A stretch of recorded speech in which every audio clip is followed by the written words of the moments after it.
जिस संसार में हम आप रहते हैं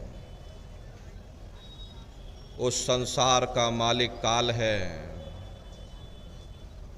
जिसने सारे जगत के जीवों को फंसा रखा है।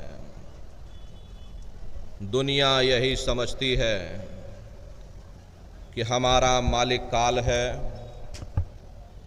दयाल की किसी को खबर नहीं। जो दुनिया को खाता है दुनिया उसी की पूजा करती है।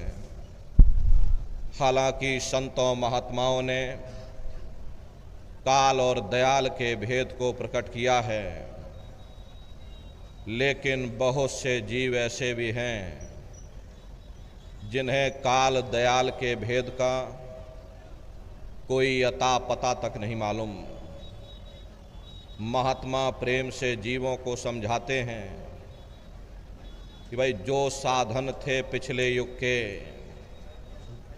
सो कलयुग में किए प्रमाण। जो पुराने समय की साधना थी यानी सतयुग त्रेता द्वापर के समय की साधना, वे अब कलयुग में मुनासिब नहीं हो सकती, क्योंकि समय बदलता रहता है तो कानून भी बदलते रहते हैं। यहाँ तो युग के युग बीत चुके। अगर हम ये सोच लें कि हम अन्य युगों की साधना यानी सतयुग त्रेता द्वापर के समय की साधना इस कलयुग में कर लेंगे तो यह कभी संभव नहीं हो सकता। प्रेमी भाई बहनों, सतयुग में मनुष्य की उम्र 1,00,000 वर्ष की हुआ करती थी। 10-10 हजार हाथियों का बल एक एक मनुष्य में हुआ करता था।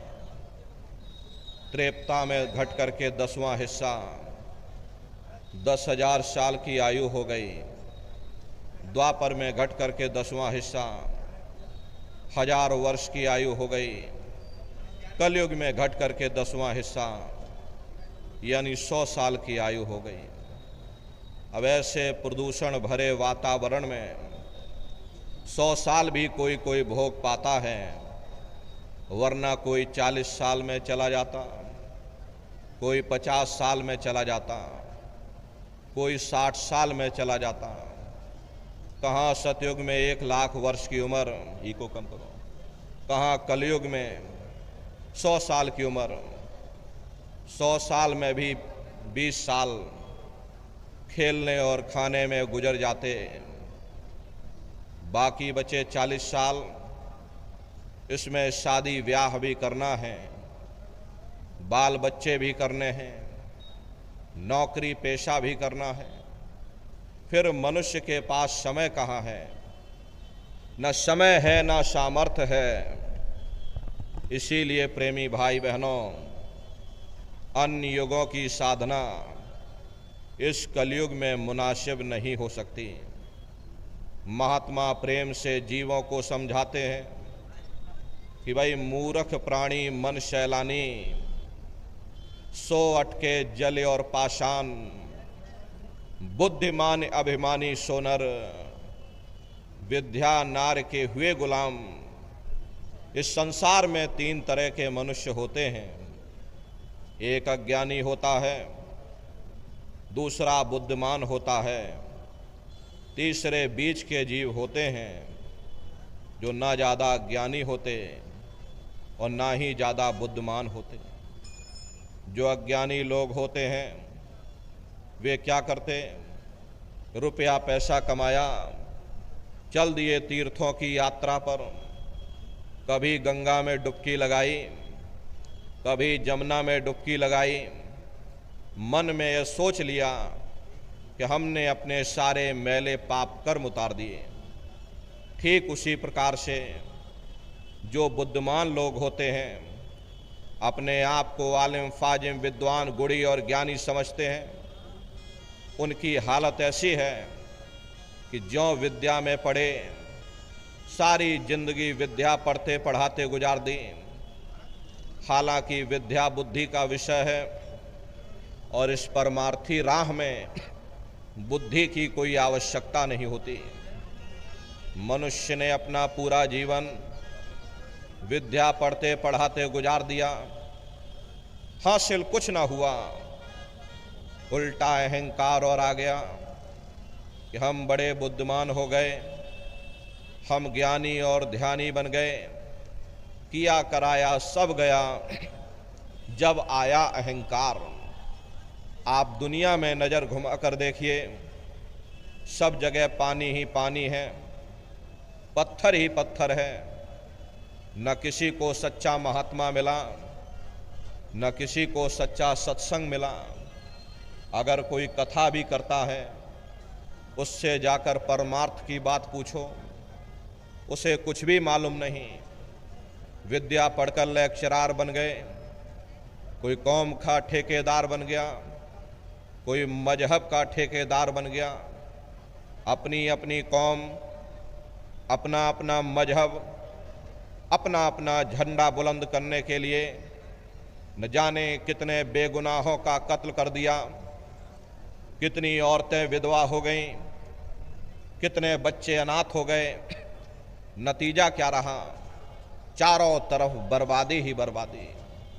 महात्मा कहते हैं कि भाई बाकी जीव बीच के जितने, ना मूरख ना अति बुद्धिमान, जप तप व्रत संयम बहु धोखे, पंचअग्नि में जले निदान। बाकी जो बीच के जीव हैं, जो ना ज़्यादा ज्ञानी हैं ना ही ज़्यादा बुद्धिमान हैं, उनकी हालत ऐसी है कि अगर अज्ञानियों का जोर पड़ गया तो अज्ञानियों की तरफ लुढ़क गए, बुद्धिमानों का जोर पड़ गया बुद्धिमानों की तरफ लुढ़क गए। बिन पैंदे लोटे की तरह लुढ़कते लुढ़कते उन्होंने अपना पूरा समय बर्बाद कर दिया। प्रेमी भाई बहनों, इसी तरह से लोग व्रत या उपवास करते हैं। व्रत या उपवास करना अच्छी बात है, इससे शरीर हल्का होता है, काया निरोगी होती है। लेकिन अगर हम ये सोच लें कि हम व्रत या उपवास करके ही उस परमात्मा को प्राप्त कर लेंगे, तो कभी संभव नहीं हो सकता। एक आदमी का प्रण था, वह रोज दिए में तेल भर करके पाठ करना शुरू कर देता था, और जब तक तेल खत्म ना हो जाए, दिया बुझ न जावे, तब तक वह रोटी नहीं खाता था। अब घर में नई बहू आ गई, उसे रस्म रिवाज का पता नहीं था। ज्यों दिए में तेल खत्म होने को आया, उसने ला करके और तेल भर दिया। आदमी बेचारा भूखा प्यासा, करे तो करे क्या, दिया जल रहा है। लगा फिर से पाठ करने, और फिर जैसे ही तेल खत्म होने को आया, उसने ला करके और तेल भर दिया। आदमी बेचारा भूख से व्याकुल हो उठा, अंत में थक हार करके दिया बुझाकर रोटी खाने लगा। ये हाल है पाठ करने वालों का। कहने का मतलब ये है, दुनिया ऐसे ऐसे कर्म कांडों में फंसी हुई है। कोई सिद्ध बना बैठा है, कोई नाथ बना बैठा है, कोई देवी देवताओं का अवतार बना बैठा है। ये सब काल का धोखा है।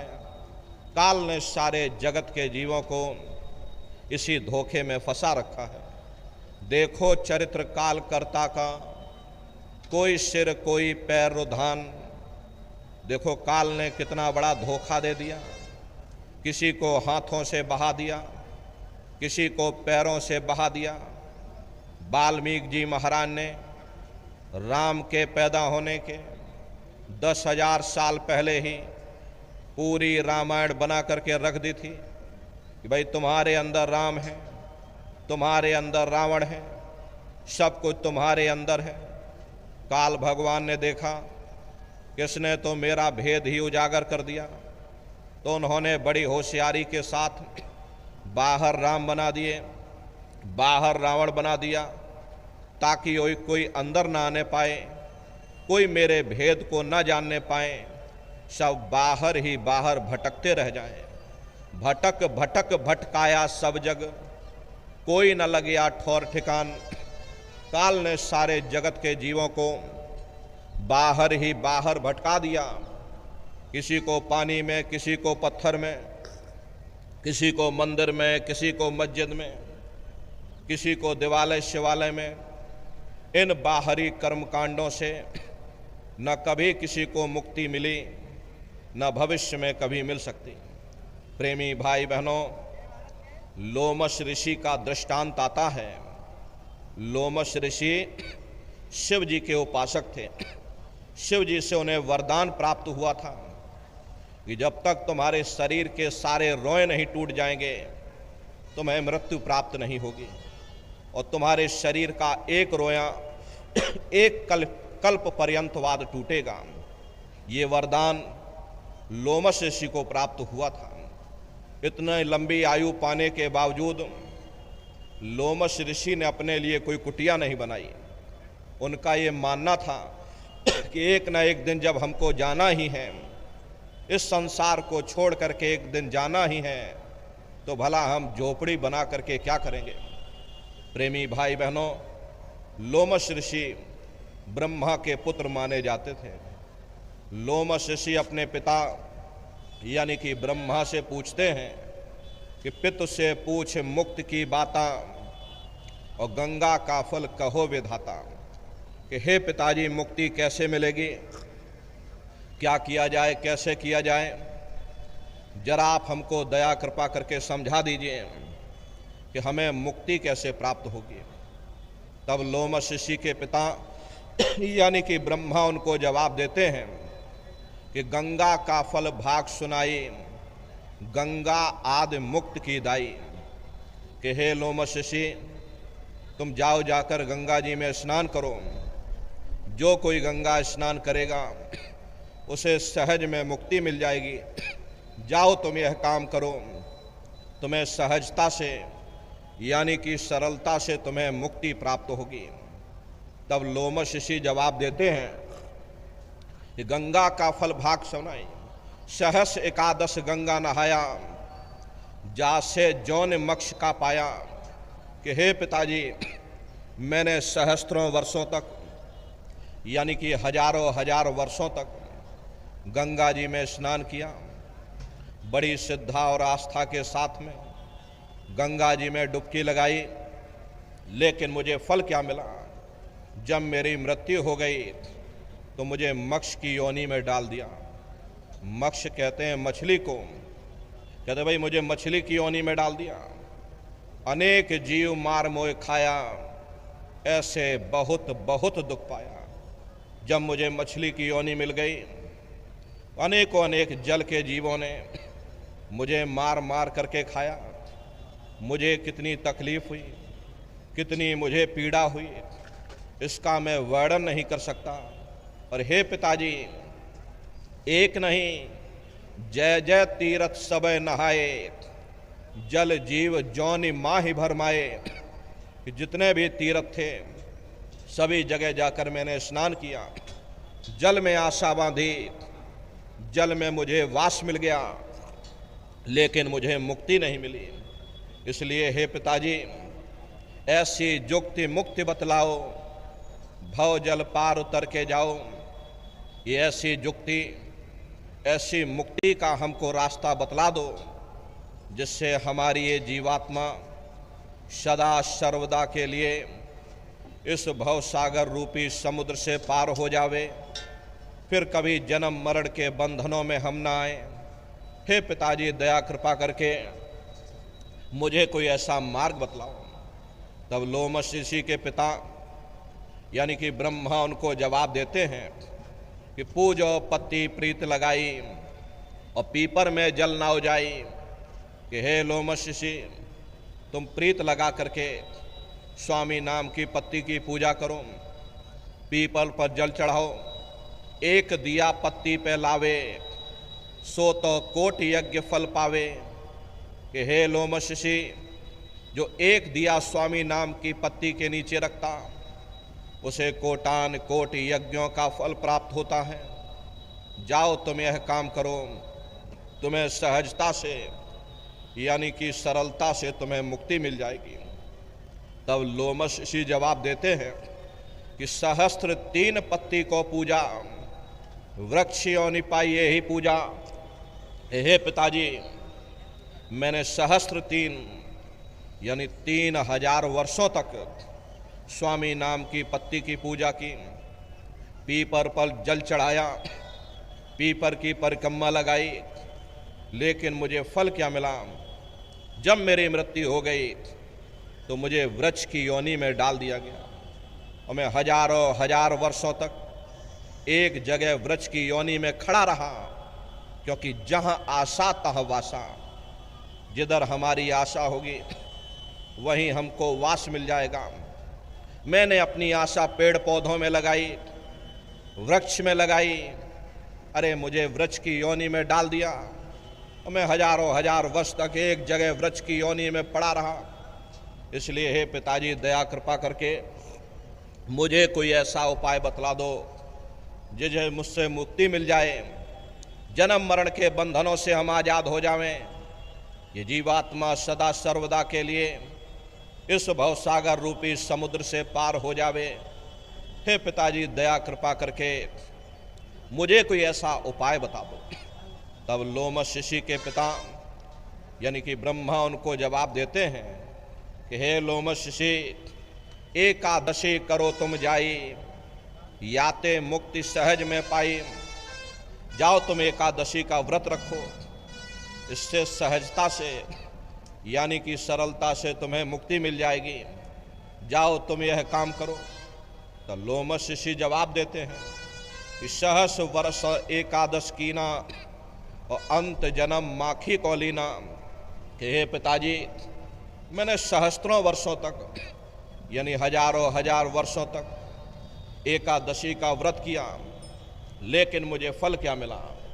जब मेरी मृत्यु हो गई मुझे मक्खी की योनि में डाल दिया गया और मैंने और भी बहुत सारे व्रत किए। प्रथम व्रत एतवार को कीना, याते जन्म चील को लीना, मंगल बहुविधि व्रत रहाई, याते जन्म सुअर को पाई, और पुनि व्रत तीज को कीना, कुकर जन्म ताही से लीना, और परदोष नेम से कीना, खर को जन्म ताही से लीना। हे पिताजी, बड़े नियम संयम के साथ में मैंने परदोष व्रत भी किया, लेकिन मुझे फल क्या मिला? जब मेरी मृत्यु हो गई मुझे खर की योनि में डाल दिया, अब इसमें से निकाला उसमें डाल दिया, अब उसे आप सजने संवारने में लग गए, तब तक ले जाकर दूसरे खोल में डाल दिया, फिर उसे आप सजने संवारने में लग गए। ऐसे ये मदारी नचाता रहता और आप बंदर की तरह नाचते रहते। तो भाई नौमी व्रत अष्टमी कीना, याते जन्म घूस को लीना। और अंत में लोमश ऋषि कहते हैं कि अर पुनि व्रत कर झार बनाई, पर मुक्ति हमने नहीं पाई। हे पिताजी, मैंने और भी बहुत सारे व्रत किए, लेकिन मुझे मुक्ति नहीं मिली, मेरा समय बर्बाद हो गया। इसलिए हे पिताजी, दया कृपा करके मुझे कोई ऐसा उपाय बताओ, मुझे कोई ऐसा तरीका बता दो जिससे हम जन्म मरण के बंधनों से परे निकल जाएं, फिर कभी इस नाशवान जगत में ना आना पड़े, हमारी जीवात्मा परमात्मा में विलीन हो जावे। हे पिताजी, दया कृपा करके मुझे कोई ऐसा उपाय, ऐसा रास्ता बताओ। तब लोमश ऋषि के पिता यानी कि ब्रह्मा उनको जवाब देते हैं कि हे लोमश ऋषि, पुण्य गौ का सबसे भारी, याते मुक्ति होए विचारी। मेरा ये विचार है, जाओ तुम थोड़ा दान पुण्य करो, और दान पुण्य में सबसे बड़ा पुण्य गौदान माना जाता है। जाओ तुम गौदान करो जाकर के, तुम्हें सहजता से सरलता से तुम्हें मुक्ति प्राप्त हो जाएगी। तब लोमश ऋषि कहते हैं कि गौदान कीन्हा बहु तेरा, जन्म मिला जो बकरी केरा। कि हे पिताजी, मैंने बहुत गौदान किया, लेकिन मुझे फल क्या मिला? जब मेरी मृत्यु हो गई मुझे बकरी की योनि में डाल दिया गया। न जाने कितनों ने मेरा शिकार किया, मुझे मार मार करके काट काट करके खाया। मुझे कितनी तकलीफ हुई, कितनी मुझे पीड़ा हुई, इसका मैं वर्णन नहीं कर सकता। हे पिताजी, जो तुम कही सभी हम कीन्हा, और मुक्ति न पायो रहो अधीना। जो भी आपने विधि बताई, मैंने विधि विधान के साथ में उसे पूर्ण किया। इतना तीर्थ व्रत कर्म कांड इस संसार में कोई मनुष्य नहीं कर सकता जितना कि मैंने किया, लेकिन मुझे मिला कुछ नहीं। मैं खाली का खाली रह गया, मेरा जन्म बर्बाद हो गया, मेरा समय बर्बाद हो गया, ये सौसों की पूंजी बर्बाद हो गई। इसलिए हे पिताजी, मैंने बहुत भटक लिया, कई जन्म जन्मांतरों से भटकते चले आ रहे। जहां मैंने आशा बांधी वहीं मुझको वास मिल गया, लेकिन मुझे मुक्ति नहीं मिली। हे पिताजी, मैं बहुत थक गया हूं, अब की बार दया कृपा करके मुझे कोई ऐसा उपाय बता दो जिससे हमारी जीवात्मा परमात्मा के में विलीन हो जावे, हम हमेशा के लिए जन्म मरण के बंधनों से आजाद हो जावें, फिर कभी 4 खान 84 लाख योनियों में न भटकना पड़े। हे पिताजी, दया कृपा करके मुझे कोई ऐसा उपाय, ऐसा तरीका समझा दो, ऐसा रास्ता बतला दो। तब अंत में लोमश ऋषि के पिता यानी कि ब्रह्मा उनको जवाब देते हैं कि लोमश ऋषि में कहो विचारा, और संत शरण से होय वारा। कि हे लोमश ऋषि, मेरा ये अंतिम विचार है, तुम जाओ संतों की शरण में चले जाओ, वहीं से तुमको मुक्ति मिलेगी। तीर्थ व्रत सब झूठ पसारा, नहीं हुई है अंते निर्वारा। कि तीर्थ व्रत सब झूठ का पसारा है, ये मेरे फैलाए हुए जंजाल हैं, इनसे कभी किसी को मुक्ति नहीं मिल सकती। अगर तुम मुक्ति पाना चाहते हो तो संतों की शरण में जाओ, संत शरण से होए वाला। बताओ प्रेमी भाई बहनों, ब्रह्मा को अपने पुत्र की जरा सी चिंता नहीं, हजारों हजार वर्षों तक भटका करके रखा। तो अंत में उन्होंने उपाय बताया, भाई संत शरण से होए वारा। अगर तुम मुक्ति पाना चाहते हो तो संतों की शरण में चले जाओ। प्रेमी भाई बहनों, जब उस अनामी महाप्रभु ने जीवों की ये हालत देखी, जीव अंधकार के दलदल में फंसता चला जा रहा, चारों तरफ आडंबर ही आडंबर है, पाखंड ही पाखंड है, तब स्वयं अनामी महाप्रभु ने संतों महात्माओं को धराधाम पर भेजा। और संत महात्मा फकीर यहाँ पर आकर के हम जीवों को समझाने की कोशिश करते हैं कि भाई हम आए वही देश से जहाँ तुम्हारो धाम, तुमको घर पहुँचावना एक हमारो काम। हम उसी देश से आए हैं जिस देश के तुम रहने वाले हो, परंतु तुम अपने सच्चे देश को छोड़ करके इस झूठे काल और माया के देश में फंस गए। यह देश तुम्हारा देश नहीं, तुम्हारा देश सचखंड है। ये कौम तुम्हारी कौम नहीं, तुम्हारी कौम सतनाम है। और ये जीवात्मा उस सतनाम रूपी समुद्र की बूंद है। इस बूंद को समुद्र से मिलाओ, यानी जीवात्मा को उस परमात्मा से मिलाओ। इसके लिए न तुम्हें घर बार छोड़ने की जरूरत है, न बाल बच्चों को छोड़ने की जरूरत है, न समाज छोड़ने की जरूरत है, न जात बिरादरी बदलने की जरूरत है। जात पात के रगड़ों झगड़ों ने ही मनुष्य के ऊपर पर्दा डाल दिया, वरना महात्माओं का उपदेश इतना सरल है कि 5 वर्ष के बच्चे से लेकर के 100 वर्ष का बूढ़ा भी कर सकता है। क्या स्त्री क्या पुरुष, क्या आदमी क्या औरत, क्या ऊंच और क्या नीच, क्या अमीर और क्या गरीब, वह नाम सबके लिए साझा है। वह हर मनुष्य के अंदर दिन रात धुनकारे दे रहा। वह साधु संतों के अंदर भी गूंजता है, तो वह चोरों ठगों के अंदर भी गूंजता है। वह ब्राह्मणों के अंदर भी गूंजता है, तो वह शूद्रों के अंदर भी गूंजता है। यहाँ किसी कौम का सवाल नहीं, यहाँ किसी मजहब का सवाल नहीं, यहाँ किसी जात और बिरादरी का सवाल नहीं। ये जात पात के रगड़े और झगड़े ये हमारे अपने नहीं हैं, ये सिर्फ हमारे मन की ख्वाहिश है। आप अपनी बुद्धि से विचार करिए, जब गुरु नानक साहब नहीं आए थे तब कोई सिख नहीं था, जब मोहम्मद साहब नहीं आए थे तब कोई मुसलमान नहीं था, जब ईसा मसीह साहब नहीं आए थे तब कोई ईसाई नहीं था, और पीछे लौटते चले जाओ तो केवल मनुष्य ही मनुष्य रह जाते हैं। ये रगड़े झगड़े किसने पैदा किए? ये हमने आपने पैदा किए। अरे कोई भी महात्मा यहाँ पर आकर के ना कोई कौम बनाने आता है, ना कोई यहाँ मजहब चलाने आते हैं, ना कोई यहाँ जात बिरादरी को बदलने आते हैं। प्रेमी भाई बहनों, ये जितने हमारे मजहब हैं, चाहे हिंदू धर्म हो, चाहे मुसलमान धर्म हो, चाहे सिख धर्म हो, चाहे ईसाई धर्म हो, जितने भी हमारे मजहब हैं, इनके जितने रीति रिवाज हैं, जितना रहन सहन का तरीका है, जितनी भी शरीयतें हैं, हमें ज़रूर अलग अलग नज़र आती हैं, लेकिन उसके अंदर जो रूहानियत है, जो रूहानियत छिपी हुई है, वो असलियत है।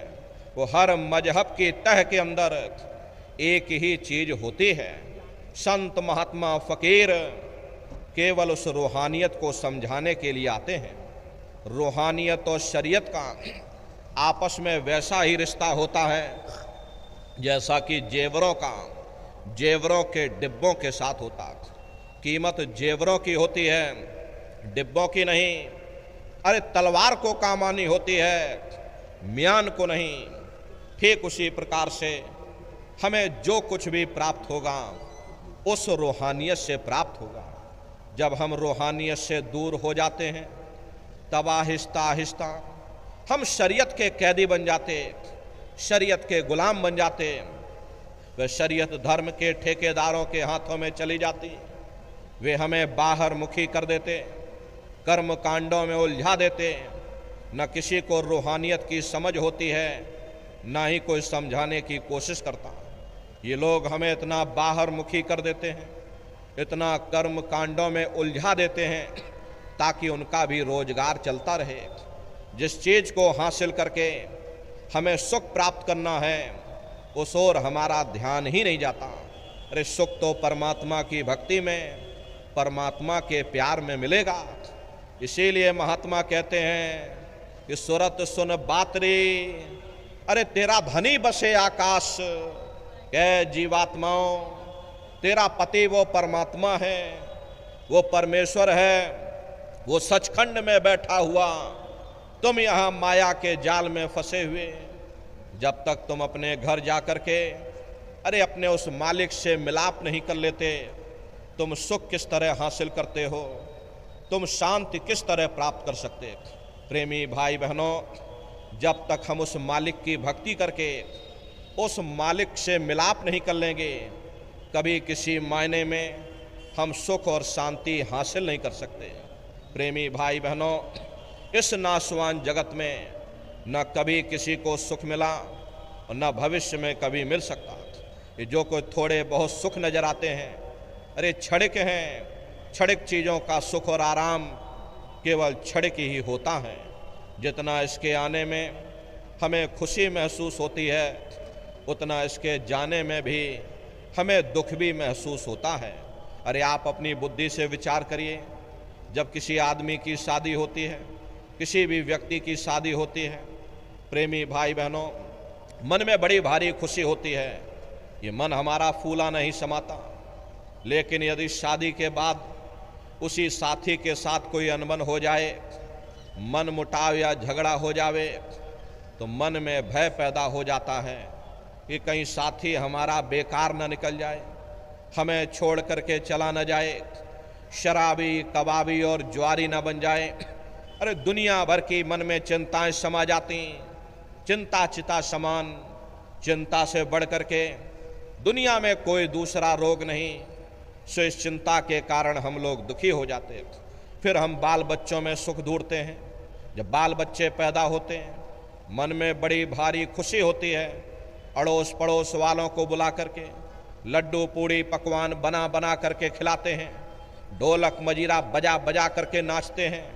लेकिन अगर वही औलाद बड़े हो करके नालायक निकल जाए, माँ बाप का कहना ना माने, उनका आदर सत्कार न करे, तो वही औलाद हमारे लिए फिर दुख का कारण बन जाती है। फिर हम हुकूमत के नशे में सुख ढूंढते हैं। जिस वक्त लोग हमारी वाह वाह करते, गले में लंबी चौड़ी फूलों की ये मालाएं डालते हैं, अरे मन हमारा फूला नहीं समाता। लेकिन उन नेताओं का भी इतिहास हमारी आंखों के सामने है। जिस वक्त लोग उनको गोलियों का शिकार बना देते, पकड़ करके जेल खाने में डाल देते, अखबारों में उनकी मट्टियां पलीत कर देते, तो वही हुकूमत हमारे लिए फिर दुख का कारण बन जाती है। फिर हम दुनिया के जीव इंद्रियों के भोग और वासनाओं में सुख ढूंढते। जिस वक्त बीमारियों का हिसाब हमें अपने शरीर पर देना पड़ता है, तब हमें होश आता है ये सुख का कारण है या दुख का कारण है। इसीलिए महात्मा कहते हैं, भाई आप इस नाशवान जगत में नाशवान क्षणिक पदार्थों से कभी सुख हासिल नहीं कर सकते हो, कभी शांति प्राप्त नहीं कर सकते। कभी कभी हम लोगों के मन में ख्याल आता है कि शायद जिन दिनों महात्मा आए थे तब दुनिया की हालत इतनी अच्छी ना रही होगी, इसीलिए बेचारे महात्मा दुखी दुखी चिल्लाते रहते हैं। लेकिन अब हमने 100 सालों के अंदर इतनी तरक्की कर ली, 100 सालों के अंदर हमने इतना विकास कर लिया। पहले हम झोपड़ियों में रहा करते थे, एक आध कोठरियों में पूरा परिवार रहा करता था। खेती बाड़ी भी लोग हाथों से बैलों से किया करते थे। 15-20 मील के अंदर हमारी सारी दुनिया थी, हम उसी दुनिया में गुजारा करके मर जाते थे। लेकिन अब हमने 100 सालों के अंदर इतनी तरक्की कर ली, बड़ी बड़ी कोठियाँ बनवा ली। खेती बाड़ी के लिए क्या कहा जाए, बड़े बड़े ट्रैक्टर आ गए, नई नई रासायनिक खादें आ गईं, बीमारी दूर करने के लिए बड़े बड़े अस्पताल बन गए। अरे जब हमने इतनी तरक्की कर ली है फिर भी हम दुखी क्यों हैं? महात्मा हमें दुखी क्यों कहते हैं? प्रेमी भाई बहनों, आप अपनी बुद्धि से जरा विचार करिएगा। जब हम झोपड़ियों में रहा करते थे, आपस में एक दूसरे से प्रेम था, शाम को थके हारे घर वापस आते थे, प्रेम के साथ भोजन किया करते थे, मन में कोई चिंता तनाव नहीं हुआ करती थी, गा बजा करके निश्चिंत हो करके सो जाते थे। लेकिन अब हमने 100 सालों के अंदर इतनी तरक्की कर ली, बड़ी बड़ी कोठियाँ बनवा ली, ऊंचे ऊंचे बंगले बनवा लिए, उनमें एयर कंडीशन भी लगवा लिया, 9-9 इंच के गद्दे भी डलवा लिए। फिर भी हमको नींद नहीं आती, नींद की गोलियां खा खा करके सोना पड़ता है। पहले गांव में कोई मामूली वैद्य हकीम हुआ करता था, लेकिन इलाज सबका जरूर हो जाता था।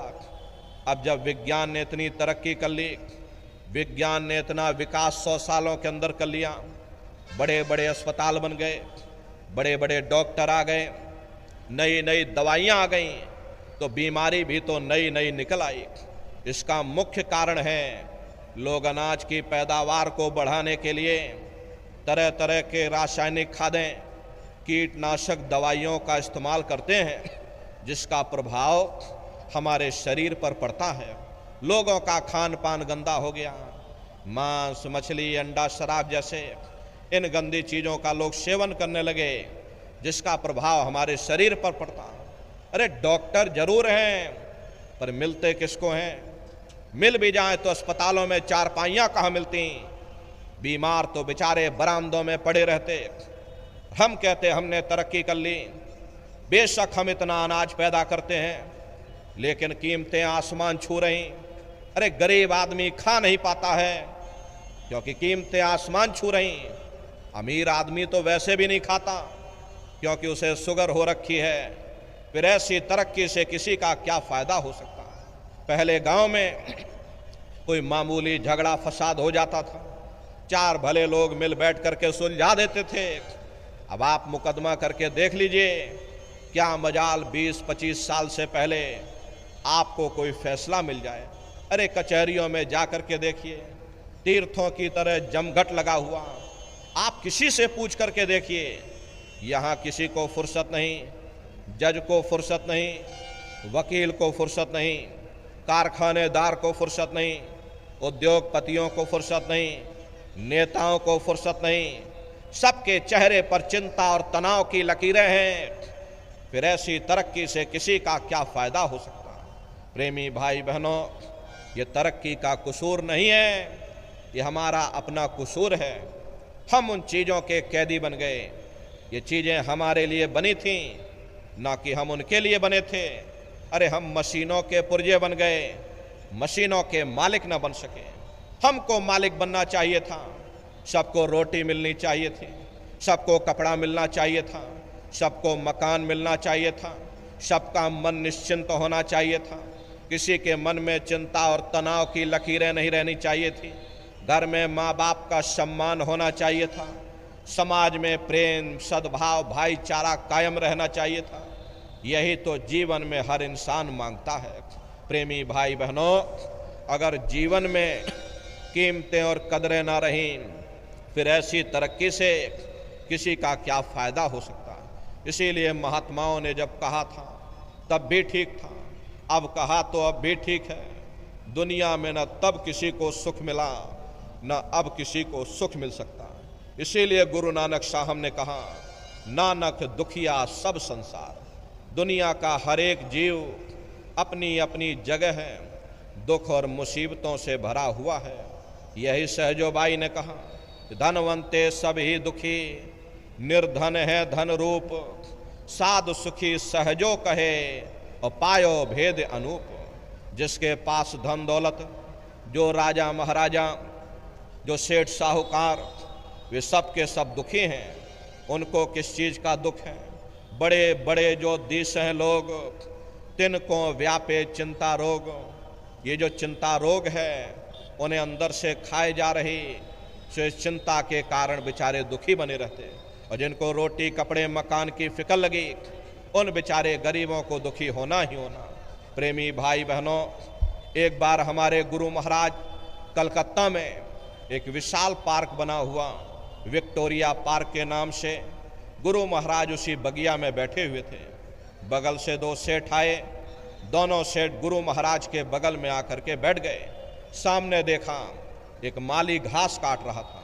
अब घास काटते काटते माली को नींद आ गई और वह घास के ऊपर सो गया। अब दोनों सेठ आपस में बातचीत करने लगे, देखो उस माली को, हमसे ज़्यादा सुखी तो वो माली है, कम से कम उसे नींद तो आ रही, हम लोगों को नींद तक नहीं आती, नींद की गोलियां खा खा करके सोना पड़ता। गुरु महाराज उन सेठों की बात सुन रहे थे। गुरु महाराज बोले, अरे भाई सेठ जी, तुमने अपने आप क्यों फैसला कर लिया? जाओ पहले माली से पूछ करके आओ, क्या वो सुखी है या नहीं है। गुरु महाराज की बात को मान करके दोनों सेठ माली के पास गए, जगा करके पूछा कि भाई हमारे सवाल का जवाब दे दो, क्या तुम सुखी हो या नहीं हो? तो माली बोला, अरे बाबूजी, हम कहाँ सुखी हैं? सुखी तो देखो महलों में जो रह रहे, ऊंची ऊंची इमारतों में जो रह रहे, वे लोग सुखी हैं, हम कहाँ सुखी हैं। गुरु महाराज उसकी बातों को सुन करके हंसने लगे। गुरु महाराज बोले, देखो ये सेठ कह रहा माली सुखी है और माली कह रहा सेठ सुखी है, और वास्तविकता यही है, यहाँ कोई सुखी नहीं। अरे ना सुख विद्या के पढ़े, ना सुख वाद विवाद, और साधु सुखी सहजो कहे, जो लागे सुन्न समाद। न आलिम फाजिम सुखी हैं, न गुड़ी ज्ञानी सुखी हैं, न बड़े बड़े विद्वान सुखी हैं। अरे सुखी वही है जिसने दुनिया में से अपने मन को निकाल करके और मालिक के चरणों में लगाया हुआ। इसीलिए महात्मा कहते हैं, अगर तुम सुख पाना चाहते हो, शांति पाना चाहते हो, तो लगो तुम अब चढ़कर सतनाम, उस सतनाम की खोज करो, उस मालिक की भक्ति करो। क्योंकि जितना समय तुम्हारा ध्यान मालिक की भक्ति में लगा रहेगा, हम दुनिया में 2-4 दिन जरूर सुख हासिल कर सकते, और अगर हमारा ध्यान मालिक की भक्ति से हट जाएगा तो सारी दुनिया हमारे लिए दुख का रूप बन करके खड़ी हो जाएगी। अरे आप अपनी बुद्धि से विचार करिए, एक छोटा सा बच्चा अपने पिता की उंगली पकड़ करके मेला या नुमाइश में घूमने जाता है, उसे मेले की हर साजो सामान बड़ी खूबसूरत नज़र आती है। किसी जगह खेल खिलौनों की दुकानें लगीं, कहीं गुड्डे गुड़ियों की दुकानें लगीं, कहीं झूलों की दुकानें लगीं, कहीं मिठाई और पकवान की दुकानें लगीं। वो बच्चा सोचता है कि शायद ये खुशी हमको मेले के साजो सामान से मिल रही, और अगर भूल करके भी वो बच्चा अपने पिता की उंगली छोड़ देता तो वह सारा साजो सामान उसी जगह रहता है, लेकिन बच्चा रोने चिल्लाने लगता, चीखने लगता। तब उसे खुद व खुद महसूस होता है ये खुशी हमें तभी तक प्राप्त हो सकती है जब तक हमने अपने पिता की उंगली पकड़ रखी थी। अरे हमारा पिता कौन है? वो परमात्मा है, वो परमेश्वर है जिसने अंड खंड ब्रह्मांड की रचना की। जितना समय तुम्हारा ध्यान मालिक की भक्ति में लगा रहेगा, हम दुनिया में 2-4 दिन जरूर सुख हासिल कर सकते हैं, और अगर हमारा ध्यान मालिक की भक्ति से हट जाएगा तो सारी दुनिया तुम्हारे लिए दुख का रूप बन करके खड़ी हो जाएगी। इसीलिए प्रेमी भाई बहनों, चारों तरफ से अपने ख्याल ध्यान को समेट करके एक मन एक चित्त हो करके उस मालिक की भक्ति करो। प्रेमी भाई बहनों, यदि महापुरुषों के इन चंद शब्दों को हम लोग याद रखते तो निश्चय ही हम अपने जीवन के लक्ष्य का पता पा जाते, अपनी जीवात्मा को परमात्मा के साथ मिलाते और प्रभु के साथ मिल करके उस आराम और चैन को पा जाते जो इस जड़ दुनिया में, इस जड़ संसार में नहीं मिलता। हम आप इस जड़ संसार में सुख और प्रेम की खोज में रात दिन भटकते रहते हैं, परंतु वो सच्चा सुख और सच्चा प्रेम हमारे आप के अंदर है, ना कि बाहर। ये सूरज चांद सितारे, ये जमीन ये आसमान जिनको हम आप अपनी इन जड़ आँखों से देख रहे हैं, यदि अंतर की दृष्टि खोल करके देखें तो ऐसे अनगिनत सूरज चांद सितारों के पास पहुंच जावें जहां प्रकाश ही प्रकाश, नूर ही नूर झलकता है। परंतु हम सुख के देश को, सुख के स्थान को और अपने मालिक को ही भूल बैठे। जा घट प्रेम न संचय, सो घट जान मसान, और जैसे खाल लोहार की और श्वास लेत बिन प्राण। ये कुदरती कारखाना देख करके कैसे जमीनी आसमानी पसारा चल रहा, कौन इसका करतार है, कहाँ वह छिपा हुआ है, कैसे उससे मिला जाए जिस घट में ऐसे प्रीतम के, ऐसे पुरुष के दर्शन और दीदार की विरह और तड़फ नहीं। वह घट गोया मसान के समान है, सुरते इंसान सीरते हैवान है। हर इंसान का फर्ज, हर इंसान का कर्तव्य, हर एक इंसान को यह सोचना होगा कि मृत्यु पर्यंत हम कहाँ जाएंगे, हमारे बाल बच्चे कहाँ जाएंगे, हमारे रिश्ते नातेदार कहाँ जाएंगे, हमारे कुटुंब परिवार वाले कहाँ जाएंगे, इनकी उस समय पर क्या हालत होगी। ये पराविद्या महात्माओं की पराविद्या है।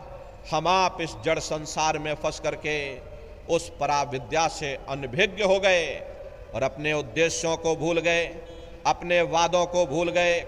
वो वादा जो हमने आपने माँ के गर्भ में किया था उस परम पिता परमात्मा से, हे परमात्मा इस बार हमको मानव तन दे दो, हम भजन करेंगे, भक्ति करेंगे, हम अपनी जीवात्मा का कल्याण करेंगे। लेकिन मानव तन मिलने के बाद में ना आपने भजन किया ना भक्ति की, बस माया की छाया में फंस करके इस मिथ्या जगत को अपना मान करके हम आप इसी में गोता खा रहे। प्रेमी भाई बहनों, इस दुनिया में हित मित भाई बंधु, रिश्ते नातेदार, कुटुंब परिवार वाले, इनमें से कोई भी चीज तुम्हारी इस जीवात्मा को इस अधोगति से बचा नहीं सकती। हम कौन हैं, हम कहाँ से आए हैं, हमें जाना कहाँ है, ये मानव मात्र के लिए एक कठिन प्रश्न बना हुआ है। इस प्रश्न का हल तब तक नहीं होगा जब तक इस धराधाम पर कोई संत महात्मा फकीर ना मिल जाए। इसीलिए वह मालिक अति दया और कृपा करके संतों महात्माओं को इस धराधाम पर भेजते हैं। संत महात्मा फकीर यहाँ पर आकर के हम जीवों को समझाने की कोशिश करते हैं कि भाई वो परमात्मा है, वो आपको मिलेगा, जीते जी मिलेगा, इसी मनुष्य शरीर में मिलेगा। इसी मनुष्य शरीर के अंदर जाकर के परमात्मा से मिलने का वह एकमात्र दरवाजा है। उस दरवाजे का भेद केवल संतों महात्माओं को ही प्राप्त है। ये दुनिया के लोग, दुनिया की आवाम जनमानस दुनिया के ज्ञान को पढ़ करके अहंकार में डूबे रहते हैं कि हमसे बड़ा कोई ज्ञानी नहीं है, लेकिन उनको ये नहीं मालूम जहाँ दुनिया का ज्ञान समाप्त होता है उसी के सिर की चोटी से ये आध्यात्मवाद, आत्मा और परमात्मा का ये गुण ज्ञान रहस्य विज्ञान प्रारंभ होता। उस विज्ञान को पाने के लिए सबसे पहले यह जरूरी है कि पहले आप लोग मानवतावादी बनो, मानव धर्म और मानव कर्म को अपनाओ। अरे मानव धर्म क्या है? इंसान इंसान के काम आवे, एक दूसरे की निस्वार्थ भाव से सेवा करे, सत्य, दया, अहिंसा, परोपकार आदि गुणों को अपने जीवन में उतार करके और किसी संत महात्मा की खोज करके उनके बताए हुए रास्तों पर चल करके उस मालिक की भक्ति करके अपनी जीवात्मा का कल्याण करा ले, यही इंसान का सबसे बड़ा मानव धर्म है। लेकिन आज इस कलिकाल में ये दुनिया की आवाम जनमानस इंद्रियों के भोग और वासनाओं में, शराबों और कबाबों में, मांस और मदिरा में सुख ढूंढने की कोशिश कर रही है। ये चरित्र पतन जैसे कार्यों को अपना करके ये आवाम जनमानस कैसे सुखी हो सकती है? पहले अपने चरित्र जैसे धन को इकट्ठा करो, क्योंकि चरित्र ही सबसे बड़ी पूंजी है। प्रेमी भाई बहनों, दुनिया भर के रगड़े झगड़े, पिता पुत्र में लड़ाई, आदमी औरत में लड़ाई, घर परिवार में लड़ाई, समाज में लड़ाई, जातियों में लड़ाई, मुल्क में लड़ाई, हरे नर नारियों, ये इंसानों का काम नहीं है, ये हैवानों का काम है। इसलिए पहले आप इंसान बनो, चरित्रवान बनो, महात्माओं के समीप आओ, वे जो दया का प्रसाद दें उसे खुशी खुशी लेकर के अपने निज घर को जाओ, जहां न फिर जन्मना है और ना ही फिर मरना है। इसीलिए हमारे गुरु महाराज परम संत बाबा जय गुरुदेव जी महाराज ने आवाम जनमानस के बीच में ये आवाज लगाई है कि इंसानों, तुम अपने मानव धर्म के रास्ते पर वापस आ जाओ और इस मानव मंदिर में बैठ करके भगवान का सच्चा भजन करो, जिससे तुम्हारी ये जीवात्मा नरकों में जाने से बच जाए। अरे हम माने ना माने, लेकिन संत महात्मा त्रिकालदर्शी होते हैं, वे सब कुछ जानते हैं। अगर हम उनके वचनों को मान जाएंगे तो हम लोग बच जाएंगे, नहीं तो खाई और खंदक में जा करके गिर जाएंगे। इसीलिए अभी वक्त है उस मालिक से सच्ची प्रार्थना करने का, भगवान के सामने अपने गुनाहों की माफ़ी मांगने का। अरे धर्म मजहब के नाम पर लड़ने झगड़ने का नहीं, जात बिरादरी के नाम पर लड़ने झगड़ने का नहीं। अरे हमने बहुत लड़ लिया, बड़े बड़े झगड़े और फसादे की, बड़ी बड़ी नुक्ताचीनी की, सिवाय नफरत के हमको क्या मिला? नफरत की ऐसी ज्वाला जली जिसमें घर जल गया, परिवार जल गया, समाज जल गई, जातियां जल गई, अब सारा देश जल उठा। इसीलिए सारी मानवता बहुत थक गई। हर कोई ऐसी छांव चाहता है जहां उसे ठंडक मिले, शांति और सुकून मिले। और ये सब वहीं मिल सकते हैं जहां शांत के संदेश होते, सुकून के संदेश होते, मानव धर्म और मानव कर्म के संदेश होते हैं। और ये संदेश केवल संत महात्मा फकीर देते हैं जो समदर्शी होते हैं, जो समस्त जीवों के अंदर उस प्रभु के अंश को देखते हैं। ऐसे समदर्शी उन महात्माओं की खोज करो। ये मत देखना कि महात्मा किस जाति के हैं, महात्मा किस बिरादरी के हैं। अरे जातियां कर्म के अनुसार बनाई गई, जन्म के अनुसार नहीं। मनुष्य की एक ही जाति है, वो है मानव जाति।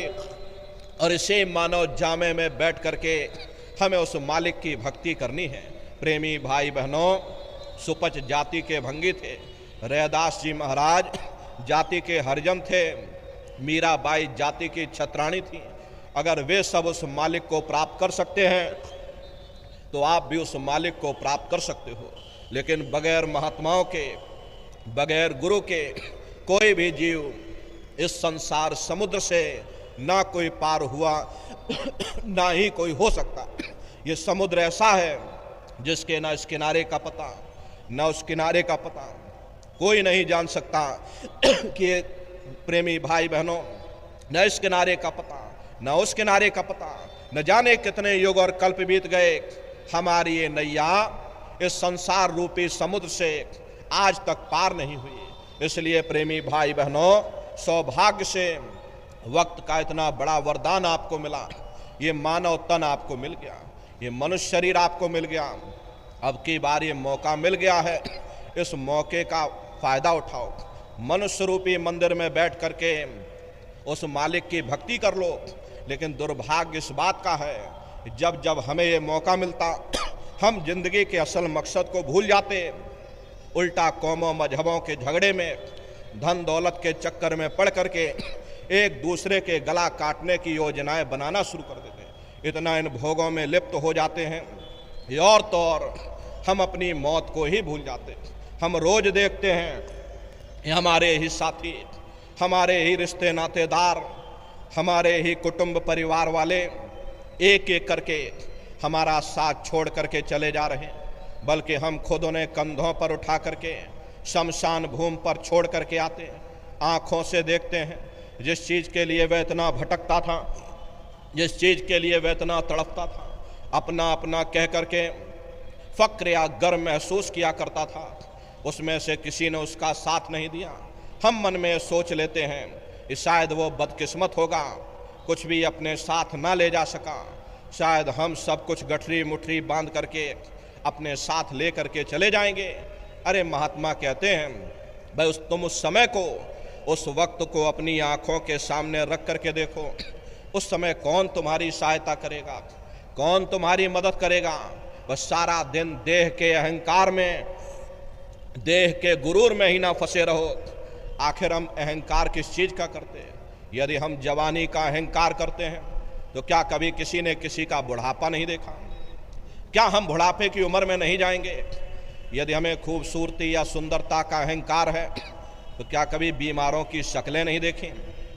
चेहरे पर चेचक निकल जाए, अपनी शक्ल आईने में देखने में डर लगता है। यदि हमें हुकूमत का अहंकार है तो क्या कभी नेताओं को फांसी के तख्तों पर लटकते हुए नहीं देखा? यदि हमें धन दौलत का अहंकार है तो क्या कभी बड़े बड़े सेठ साहूकारों को कंगालों की तरह रोड पर भागते हुए नहीं देखा? अरे मन रे क्यों गुमाने अब करना, तन तो तेरा खाक मिलेगा, 84 जा पढ़ना। यह मन किस चीज का तू अहंकार करता है? यदि शरीर का अहंकार करता, इसे तो मिट्टी में मिल करके मिट्टी हो जाना है, फिर हमें धर्मराज के सामने पेश होना पड़ेगा। हमारी ख्वाहिशों, हमारी इच्छाओं और हमारे कर्मानुसार जहाँ भी वह मुनासिब समझेगा हमें जन्म लेना पड़ेगा। एक देह के बंधन से हमारा छुटकारा नहीं होता, दूसरा देह रूपी कलबूत हमारी आँखों के सामने नाचना शुरू कर देता। हमेशा हम दुनिया के जीव इस कैद खाने में कैदियों की तरह पड़े रहते। इतिहास गवाह है, बड़े बड़े राजे महाराजे, बड़े बड़े आला अफसर, जिनके मुख से निकला हुआ लफ्ज कानून बन जाता था, आज उनकी हस्ती कहाँ है? उनकी कब्रों पर हम ठोकरें मार मार के गुजरते हैं, उनकी हड्डियां हमारे पैरों तले कुचली जाती। क्या हम भूल चुके एक समय हमारा भी आएगा, हमारी भी कब्रों पर लोग ठोकरें मार मार के गुजरेंगे, हमारी भी हड्डियां लोगों के पैरों तले कुचली जाएंगी। इसलिए महात्मा कहते हैं वे मन रे क्यों गुमान अब करना, तन तो तेरा खाक मिलेगा, 84 जा पढ़ना। ए मन तू किस चीज का अहंकार करता? यदि शरीर का अहंकार करता है, इसे तो मिट्टी में मिल करके मिट्टी हो जाना है। मशक समान जान यह देही, बहती आठों याम। मस्क होती है, चमड़े की बनी हुई होती, और हम उसमें हवा भर करके नदी के किनारे से दूसरे किनारे तक पहुंच जाते हैं। अगर मशक से हवा निकल जाए, मस्त तो डूब ही जाएगी। जो लोग उसका सहारा लेते हैं वे भी पानी में डूब जाते।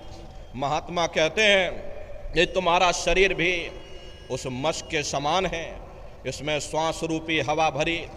जब तक श्वास रूपी हवा जारी है हम दुनिया के काम काज में फंसे हुए हैं, दुनिया के कारोबार में उलझे हुए।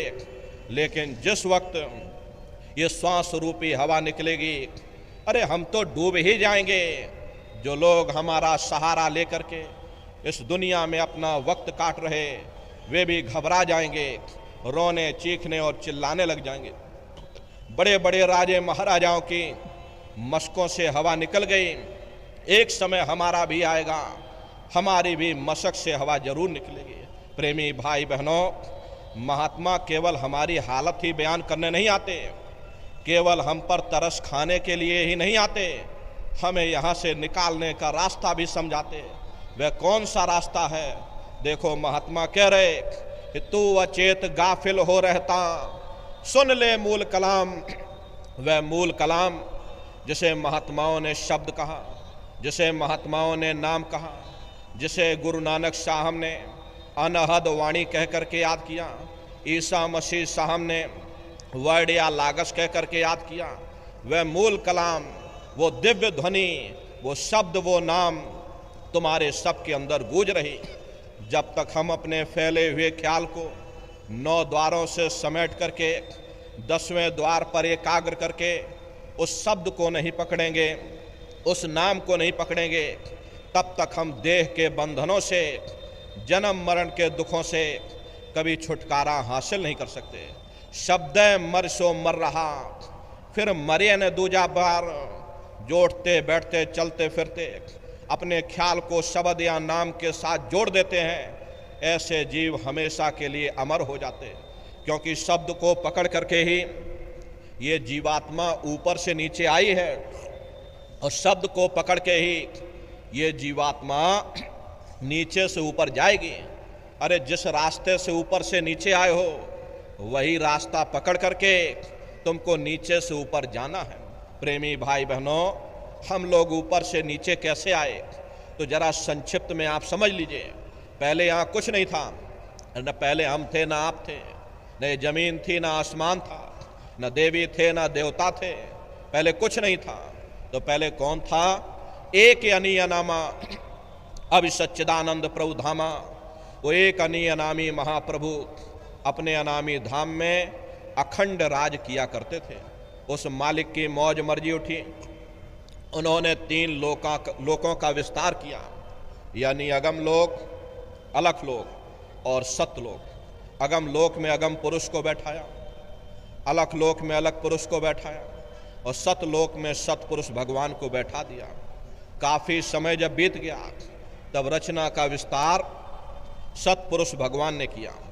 उन्होंने अपनी आवाज़ पर अनंतो अनंत ब्रह्मांडों की रचना की और अपने 16 पुत्रों को नीचे उतार दिया। निरंजन भगवान, जिनको दुनिया ईश्वर कहती है, सतपुरुष भगवान के ये सबसे छोटे पुत्र हैं। इन 16 पुत्रों ने नीचे आकर घनघोर तपस्या की और अपने पिता को प्रसन्न करके, यानी सतपुरुष भगवान को प्रसन्न करके सतलोक के समान राज मांग लिया। अब राज चेतन पर किया जाता, जड़ पर राज नहीं किया जाता, इसीलिए इन रूहों का छोटा सा भंडार दे दिया गया। जब रूहें नीचे उतारी जाने लगी, जब हम लोगों को नीचे उतारा जाने लगा, तो हम लोग घबराने लगे। उस समय सतपुरुष भगवान ने आदेश दिया कि तुम जाओ, जाकर नीचे आराम से रहो, और जब समय पूरा होगा तब तुम वापस अपने देश लौट आना। सतपुरुष के आदेश पर ये रूहें, ये जीवात्माएं, प्रेमी भाई बहनों, हम और आप नीचे आने को तैयार हो गए। सबसे पहले 4 प्रकार के कपड़े, कारण कपड़ा, सूक्ष्म कपड़ा, लिंग कपड़ा और स्थूल कपड़ा, ये 4 प्रकार के कपड़े पहनाए गए और शब्द को पकड़ा करके मंजिल दर मंजिल जीवात्माओं को नीचे उतारते चले गए। ऋषि मनुष्य शरीर में दोनों आँखों के मध्य भाग में जीवात्मा को यहाँ पर बैठा दिया। जब जीवात्माएं ऊपर से नीचे आईं, उस समय सतयुग का समय था। सतयुग योगी सब विज्ञानी और कर हर ध्यान तरह भव प्राणी। उस समय सब ज्ञानी और विज्ञानी थे, सबकी आँख कान खुली हुई थी, रोज मालिक का दर्शन करते थे, रोज आते रोज जाते, और जब समय पूरा हो जाता ये जीवात्माएं अपने देश वापस लौट जाती, कोई रोक टोक नहीं थी। निरंजन भगवान ने देखा हमने इतनी तपस्या की, इतनी मेहनत करके सत्पुरुष भगवान को प्रसन्न करके वरदान के रूप में जीवात्माओं का छोटा सा भंडार उनसे मांग लिया। अगर ये जीवात्माएं ऐसे ही अपने घर वापस लौट जाएंगे तो फिर हम राज किस पर करेंगे, मेरा राज समाप्त हो जाएगा। तो उन्होंने बड़ी होशियारी के साथ कर्मों का विधान बना दिया, और कर्मों का विधान बना करके जीवात्माओं को सुना दिया, ये पुण्य कर्म है, ये पाप कर्म है, ये शुभ कर्म है, ये अशुभ कर्म है। और इन जीवात्माओं को कह दिया कि काल रूप में तिन कर भ्राता, शुभ अशुभ कर्म फल दाता, यानी मैं काल रूप हूँ, शुभ अशुभ कर्मों का मैं फल दूंगा। यानी कर्म करने की स्वतंत्रता हमको आपको दे दी गई, और फल देने का अधिकार इन्होंने अपने हाथों में रख लिया। धीरे धीरे ये जीवात्माएं कर्मों की बेड़ियों में जकड़ती चली गईं। जिस नाम की डोरी को पकड़ करके ये जीवात्माएं ऊपर से नीचे आई थी, कर्मों के कारण वो नाम की डोरी हाथ से छूट गई। तब से लेके आज तक प्रेमी भाई बहनों, ये जीवात्माएं यहीं पर भटका खा रहे हैं, हम आप यहीं पर भटका खा रहे हैं। अगर वो नाम की डोरी हाथ में आ जाए, शब्द की डोरी हाथ में आ जाए, तो शब्द कर्म की रेख कटावे और शब्द शब्द में जाय मिलावे। शब्द वो साबुन है, शब्द वो अंजन है जो तुम्हारे कर्मों को साफ कर देगा और तुम्हें शब्द दर शब्द, मंजिल दर मंजिल अपने घर वापस पहुंचा देगा। तो प्रेमी भाई बहनों, शब्द कहाँ मिलेगा? संतों महात्माओं के पास। जब हम महात्माओं के पास जाएंगे, उनकी संगत और सोहबत करेंगे, उनके बताए हुए रास्ते पर चलेंगे, तो संत महात्मा फकीर अति दया कृपा करके सुरत शब्द नाम के भेद को बता देते हैं। भाई सुरत शब्द नाम की कमाई करना, सब जतन दूर अब धरना, लेकिन बगैर गुरु की दया कृपा के कोई भी जीव इस भवसागर से पार नहीं जा सकता। इसीलिए इस कलयुग में गुरु की महिमा है। गुरु बिन भव निज तरह न कोई, गुरु के बगैर कोई भी जीव इस भवसागर से पार नहीं जा सकता। इसीलिए साधक गुरु की महिमा गाता है, गुरु का गुणगान करता है। गुरु गुरु में हृदय धरता, गुरु आरत में श्यामा करता। जितने भी महात्मा आए, सभी गुरु की महिमा इस कलयुग में गुरु का गुणगान करते आए। क्योंकि प्रेमी भाई बहनों, वास्तव में अगर इस दुनिया में कोई हमारा सच्चा साथी है तो वह केवल गुरु है। क्योंकि गुरु तुम्हारी यहाँ भी संभाल करेगा और गुरु तुम्हारी वहाँ भी संभाल करेगा। जब आप यहाँ पर हो, गुरु स्थूल स्वरूप में मौजूद होकर तुम्हारी मदद करेगा। जब आप ऊपर सूक्ष्म देश में जाओगे तो गुरु सूक्ष्म स्वरूप में मौजूद होकर मदद करेगा। जब वह ऊपर ब्रह्म देश में पहुँचोगे, गुरु कारण स्वरूप में मौजूद होकर के तुम्हारी मदद करेगा। जब पर ब्रह्म में पहुँचोगे, गुरु शब्द स्वरूप में मौजूद होकर तुम्हारी मदद करेगा। और जब आप सचखंड में पहुँचोगे तो गुरु को ही सत्पुरुष के स्वरूप में देखोगे। अरे गुरु क्या तालीम है, गुरु की हस्ती और शक्ति क्या है। हम क्यों गुरु की पूजा करते हैं, क्यों गुरु की आराधना करते हैं। देखो महात्मा कह रहे कि गुरु मेरे पूरन पुरुष विधाता, नित चरणन पर मन मेरा राता। इसमें कोई शक संदेह की बात नहीं। वो परमात्मा हर एक के घट घट में मौजूद है, लेकिन उसके होते हुए भी तुमने करोड़ों जन्म ठोकरें खाई। अरे जब तक गुरु नहीं मिला तुम दर बदर भटकते रह गए, और जब गुरु मिल गया तो वह मालिक भी तुमको मिल गया। इसीलिए साधक कहता है कि गुरु है अगम अपार अनामी, गुरु बिन दूसरे और न जानी। ईश्वर परमेश्वर ब्रह्म पार ब्रह्म, सतनाम से भी कोई परे है। जिसे हम अनामी कहते हैं वो केवल मेरा गुरु है। अगर कोई मेरा माई बाप है तो केवल मेरा गुरु है। नहीं ब्रह्मा नहीं विष्णु महेशा, नहीं ईश्वर परमेश्वर शेषा। गुरु के मुकाबले न ब्रह्मा है जो दुनिया को बनाते हैं, न विष्णु है जो दुनिया को पालते हैं, न शिव है जो दुनिया का संहार करते हैं। राम कृष्ण ही 10 अवतारी, व्यास वशिष्ठ नाद कुमारी। गुरु के मुकाबले न राम है न कृष्ण है, न ऋषि है न मुनि है। जोगी जति तपी ब्रह्मचारी, जनक सनक सन्यास विचारी। अरे गुरु के मुकाबले न जोगी है न जति है, न तपस्या करने वाले तपस्वी हैं। आत्म परमात्म नहीं मानू, अक्षर ने अक्षर नहीं जानू। गुरु के मुकाबले न आत्मपद यानी कि सहस्दल कवल है, न परमात्म पद यानी कि त्रिकुटी है, न अक्षर यानी परम ब्रह्म देश है, न निअक्षर यानी भंवर गुफा है। गुरु इन सब से आगे जाता। सत्य नाम जानू ना नामी, लिख ग्रंथ सब करत बखानी। गुरु के मुकाबले ना मैं सत्य नाम को जानता हूँ और ना ही मैं अनामी को जानता हूँ। प्रेमी भाई बहनों, ये गुरमत है जो युगों युगों से चली आ रही। इसमें कोई शक संदेह की बात नहीं कि वो परमात्मा घट घट में विराजमान है। लेकिन उसके होते हुए भी तुमने करोड़ों जन्म ठोकरें खाई, कभी किसी योनि में भटके, कभी किसी योनि में भटके। जब तक गुरु नहीं मिला तुम दर बदर भटकते रह गए, और जब गुरु मिल गया तो वह रास्ता हमको मिल गया, वो मालिक हमको मिल गया। इसीलिए साधक कहता है भाई सबको करूं प्रणाम जोड़कर, पर कोई नहीं गुरु समसर। अरे मैं सबको प्रणाम करता हूँ, मैं सबका आदर सत्कार करता हूँ। मैं राम को भी मानता हूँ, मैं कृष्ण को भी मानता हूँ, मैं ब्रह्मा विष्णु महादेव को भी मानता हूँ। लेकिन जो प्रेम मेरा मेरे गुरु के साथ है वह किसी दूसरे के साथ नहीं हो सकता। अब सवाल ये उठता है भाई जो प्रेम गुरु के साथ है वह किसी दूसरे के साथ क्यों नहीं हो सकता। तो देखो साधक कह रहा भाई गुरु ने सबका पद दर्शाई, जस जस जिनकी तसगत गाई। गुरु ने कुंजी लगा करके अंतर्घट का ताला खोल दिया, अंड खंड ब्रह्मांड के दर्शन करा दिए। कहते भाई जिन्होंने उनका दर्शन कराया मैं उन्हीं की महिमा गाता हूँ। जिन्होंने राम का दर्शन कराया, जिन्होंने कृष्ण का दर्शन कराया, जिन्होंने ब्रह्मा विष्णु महादेव का दर्शन कराया, कहते भाई जिन्होंने उनका दर्शन कराया मैं उन्हीं गुरु की महिमा गाता हूँ। याते सतगुरु का पद भारी, सतगुरु सम नहीं कोई विचारी। इसीलिए गुरु का दर्जा सबसे बड़ा है, सबसे ऊंचा है। जाके हृदय गुरु प्रतीति, काल कर्म बातें नहीं जीती।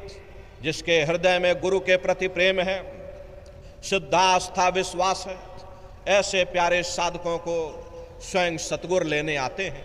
अरे गुरुमुख कोटिन जीव वारी, गुरुमुख की गति सबसे भारी। और गुरुमुख कोटिन जीव वारी, गुरुमुख सबसे बड़ा क्यों है?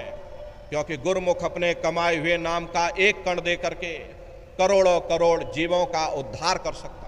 धन धन राजा जनक हैं जिन सुमरन किया विवेक, एक घड़ी के सुमिरते और पापी तरे अनेक।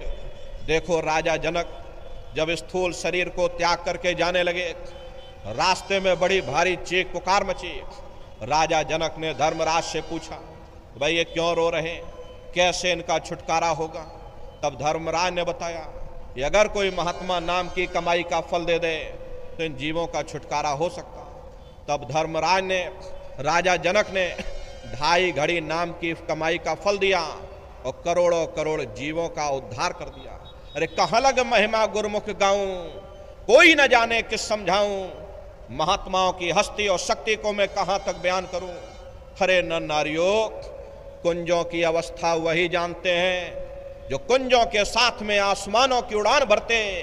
ये कबूतर तीतर क्या जाने कुंजे किस देश के वासी हैं। जो रूहानी मंडलों की सैर करते वही महात्माओं को पहचान सकते हैं।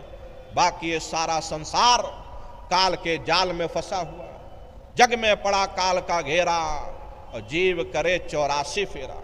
ये सारा संसार काल के जाल में फंसा हुआ, कर्मों के अधीन होकर के जीव अपने कर्मों का भोग भोगता है। अरे बुरे कर्म किए बुरा नतीजा, अच्छे कर्म किए अच्छा नतीजा। जैसा कर्म वैसा फल। अगर तुम बुरे कर्म करोगे नरकों 84 में चले जाओगे, अच्छे कर्म करोगे राजा महाराजा बन जाओगे, कौमों मजहबों मुल्कों की हुकूमत कर लोगे, लोहे की जंजीरें उतर जाएंगी, सोने की बेड़ियां पड़ जाएंगी, हाथ से झाड़ू निकल जाएगी, हुकूमत की बागडोर मिल जाएगी, ज़्यादा से ज़्यादा हम स्वर्ग वैकुंठ में चले जाएंगे। वो भी भोग योनियाँ हैं, एक निश्चित समय के लिए मिलती हैं। पुण्य कर्म समाप्त हो जाने के बाद में फिर हमको यही मृतलोक में भेज दिया जाएगा। जब मृतलोक तो आगमन चलता रहता है, लेकिन मुक्ति नहीं मिलती। बिना कर्म कोई काया नहीं, जग बस रहा कर्म के माही। कोई शरीर बिना कर्म के नहीं है। कर्मों के वशीभूत होकर के ये मनुष्य बार बार जन्म लेता और मरता है, जन्म लेने और मरने की पीड़ा सहता है।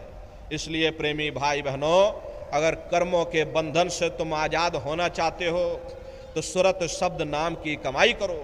सुरत शब्द नाम की कमाई करना, सब जतन दूर अब धरना। कोई दूसरा उपाय करने की जरूरत नहीं, कोई तीसरा विकल्प अपनाने की जरूरत नहीं। ऐसा मत करना कि गंगा गए तो गंगा राम बन गए और जमुना गए तो जमुना दास बन गए। अरे चलो जब भी कर लें तब भी कर लें, पूजा भी कर लें, पाठ भी कर लें, कोई ना कोई उपाय कारगर होगा ही। प्रेमी भाई बहनों, इस बात को हमेशा ध्यान रखिएगा कि जो पानी 100 सुराखों से बहेगा वो कभी खेत नहीं सींच सकता। अगर हम अपने ध्यान को दुनिया में चारों तरफ फैलने देंगे, हम कभी कुछ भी प्राप्त नहीं कर सकते। नाम विसार चल है अनिमार्ग, अंत काल पछताई। नाम की कमाई का तरीका छोड़ करके और किसी रास्ते पर चल करके देख लो, अंत समय पछताना पड़ेगा। इसलिए प्रेमी भाई बहनों, चारों तरफ से अपने ख्याल ध्यान को समेट करके एक मन एक चित्त होकर के सुरत शब्द नाम की कमाई करो। सुरत शब्द नाम की कमाई करना, सब जतन दूर अब धरना। जितने भी महात्मा हुए सभी सुरत शब्द नाम की कमाई की महिमा गाते चले आ रहे। प्रेमी भाई बहनों, शब्द को पकड़ करके ही ये जीवात्मा यहाँ आई है और शब्द को पकड़ के ही ये जीवात्मा अपने घर वापस पहुँचेगी। तो कैसे सुरत शब्द नाम की कमाई करोगे? तो देखो महात्मा कह रहे, भाई साधन 3 सारे वर्णे और साधन सब थोथे मान। इस कलयुग में उस मालिक को पाने के लिए महात्माओं ने केवल 3 साधन बताए।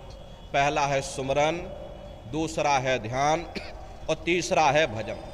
सुमरन कहते हैं अपने मालिक को याद करना, ध्यान कहते हैं अपनी दृष्टि को एकाग्र करना, और भजन कहते हैं कान में उंगली डाल करके उस शब्द को सुनना, उस नाम को सुनना, उस देववाणी आकाशवाणी को सुनना जो 24 घंटे तुम्हारे सब के अंदर गूंज रही है। तो कैसे आप लोग सुमरन करोगे, कैसे आप लोग ध्यान करोगे, कैसे आप लोग भजन करोगे?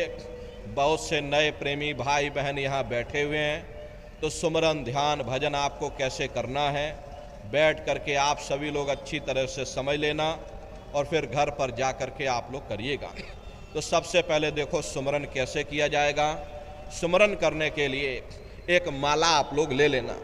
ये देखिए प्रेमी भाई बहनों, 108 दाने की ये माला है। अपने अपने घरों में बैठ करके बाहर से अपनी आँखों को बंद कर लेना और दोनों आँखों के मध्य भाग में अपने ध्यान को रोक करके और दाने दाने पर जय गुरुदेव नाम का उच्चारण करिएगा। हर दाने पर जय गुरुदेव नाम, हर दाने पर जय गुरुदेव नाम, जय गुरुदेव जय गुरुदेव जय गुरुदेव जय गुरुदेव, कुल 108 बार आप लोग करिएगा। दोबारा इसी जगह फिर वापस आ जाओगे। जब आप जय गुरुदेव नाम का उच्चारण करोगे तो दोनों आँखों के मध्य भाग में अपने ध्यान को रोक करके और दाने दाने पर जय गुरुदेव नाम का उच्चारण करिएगा। जिसको आप याद कर रहे हो, एक समय ऐसा आएगा अंतर में वो तुम्हारे सामने प्रकट हो जाएगा। उसके स्वरूप को देख लेना, फिर उसी के स्वरूप को याद करके जय गुरुदेव नाम का सुमरन सभी नए प्रेमी भाई बहन करिएगा। दूसरी बार फिर यहीं से जय गुरुदेव नाम का सुमरन, तीसरी बार फिर यहीं से जय गुरुदेव नाम का सुमरन, चौथी बार फिर यहीं से जय गुरुदेव नाम का सुमरन। इस तरह से कुल 8 बार जय गुरुदेव नाम का सुमरन सभी नए प्रेमी भाई बहन करिएगा। और 8 बार करने के बाद में ये माला आप रख देना। प्रेमी भाई बहनों, ये जय गुरुदेव नाम किसी साधारण इंसान का नाम नहीं, ये स्वयं उस सनामी महाप्रभु का नाम है। समय समय पर संत महात्मा फकीर अपने अपने समय पर आकर के उस मालिक के नाम को सिद्ध करते थे। देखिए, सबसे पहले कबीर साहब आए, कबीर साहब ने साहिब नाम सिद्ध किया। फिर गुरु नानक साहब आए, गुरु नानक साहब ने वाह गुरु नाम सिद्ध किया। गोस्वामी जी महाराज आए, गोस्वामी जी महाराज ने देखिए राम नाम सिद्ध किया। मीराबाई आई, मीराबाई ने प्रेम गिरधर नाम सिद्ध किया। इसी तरह से हमारे गुरु महाराज जय गुरुदेव नाम सिद्ध करके गए। जय गुरुदेव नाम का जहाज लगा कर गए। अगर इस जहाज पर सारी दुनिया बैठेगी, ये जहाज सारी दुनिया को पार करेगा। एक है साध है सब सध है, और सब साध है सब जाए। पहले अपने गुरु की उंगली पकड़ लो, क्योंकि गुरु तुम्हारा सच्चा रहबर है। गुरु बिन भव निज तरह न कोई, बगैर गुरु के तुम्हारी ये जीवात्मा इस भव सागर से पार नहीं जा सकती। गुरु गोविंद दो खड़े, काके लागू पाई, बलिहारी गुरु आपने जिन गोविंद दियो बताई। महिमा उन्हीं की है जिन्होंने उस गोविंद को लखा दिया। इस संसार में हमारे 3 तरह के गुरु होते हैं। पहले गुरु हमारे ये माता पिता होते हैं, जो हमें जन्म देते हैं, हमारा पालन पोषण करते हैं, बचपन से हमारे अंदर संस्कार डालते। ये माता पिता हमारे पहले गुरु होते हैं। दूसरे गुरु हमारे शिक्षक होते हैं, जो हमें स्कूलों में कॉलेजों में जो हमें भौतिक ज्ञान देते, ये हमारे दूसरे गुरु होते हैं। और तीसरे हमारे आध्यात्मिक गुरु होते हैं, जो हमारी जीवात्मा को इस भव सागर से पार ले जाते हैं। इसीलिए कहा गया है गुरुर ब्रह्मा गुरुर विष्णु गुरुर देवो महेश्वरः गुरुर साक्षात पर ब्रह्मा तस्मै श्री गुरुवे नमः। 3 लोक 9 खंड में गुरु से बड़ा न कोई, करता करे न कर सके, और गुरु करे सो होई। इसलिए प्रेमी भाई बहनों, साधना करने से पहले जय गुरुदेव नाम का सुमरन सभी नए प्रेमी भाई बहन करिएगा। और सुमरन करने के बाद में फिर आप लोग ध्यान पर बैठिएगा। दूसरा है ध्यान। ध्यान कहते हैं दृष्टि को एकाग्र करना। तो कैसे आप लोग ध्यान करोगे, जरा अच्छी तरह से समझ लीजिए। अपने अपने घरों में पलथी मार करके आप लोग बैठिएगा। प्रेमी भाई बहनों, शरीर को टाइट मत करना। बहुत से प्रेमी गलती कर देते हैं कि ध्यान के समय पर अपने शरीर को बिल्कुल टाइट कर देते हैं। यदि आप अपने शरीर को टाइट कर दोगे, ये शरीर आपका थक जाएगा, फिर शरीर ढीला पड़ जाएगा। इसलिए पहले से ही अपने शरीर को बिल्कुल ढीला छोड़ देना। जितना आराम से आप बैठोगे उतना आपके लिए अच्छा रहेगा। तो अपने अपने घरों में पलथी मार करके आप लोग बैठिएगा। आँखों को धीरे से बंद कर लेना, और दोनों आँखों के मध्य भाग में दूर सामने देखिएगा। सामने आपको अंधेरा दिखाई पड़ेगा। बस उसी अंधेरे में एक जगह पर आप अपनी दृष्टि को रोकिएगा। होशियारी यही रहे कि आँखों की पुतलियाँ हिलने ना पाएँ। शुरुआती समय में ये आँखों की पुतलियाँ अंदर अंदर हिलेंगी, लेकिन जब आप रोज रोज अभ्यास करोगे, करत करत अभ्यास ते जड़मत होत सुजान, जब रोज रोज अभ्यास करोगे तो आँखों की पुतलियाँ हिलना बंद हो जाएंगी। तो दूर सामने अंधेरे में एक जगह पर आप अपनी दृष्टि को रोकिएगा। अपनी दृष्टि को अंधेरे में एकाग्र करने की कोशिश करना। जब धीरे धीरे एकाग्र करने की कोशिश करोगे तो एक समय ऐसा आएगा कि आपकी दृष्टि उस अंधेरे में रुक जाएगी।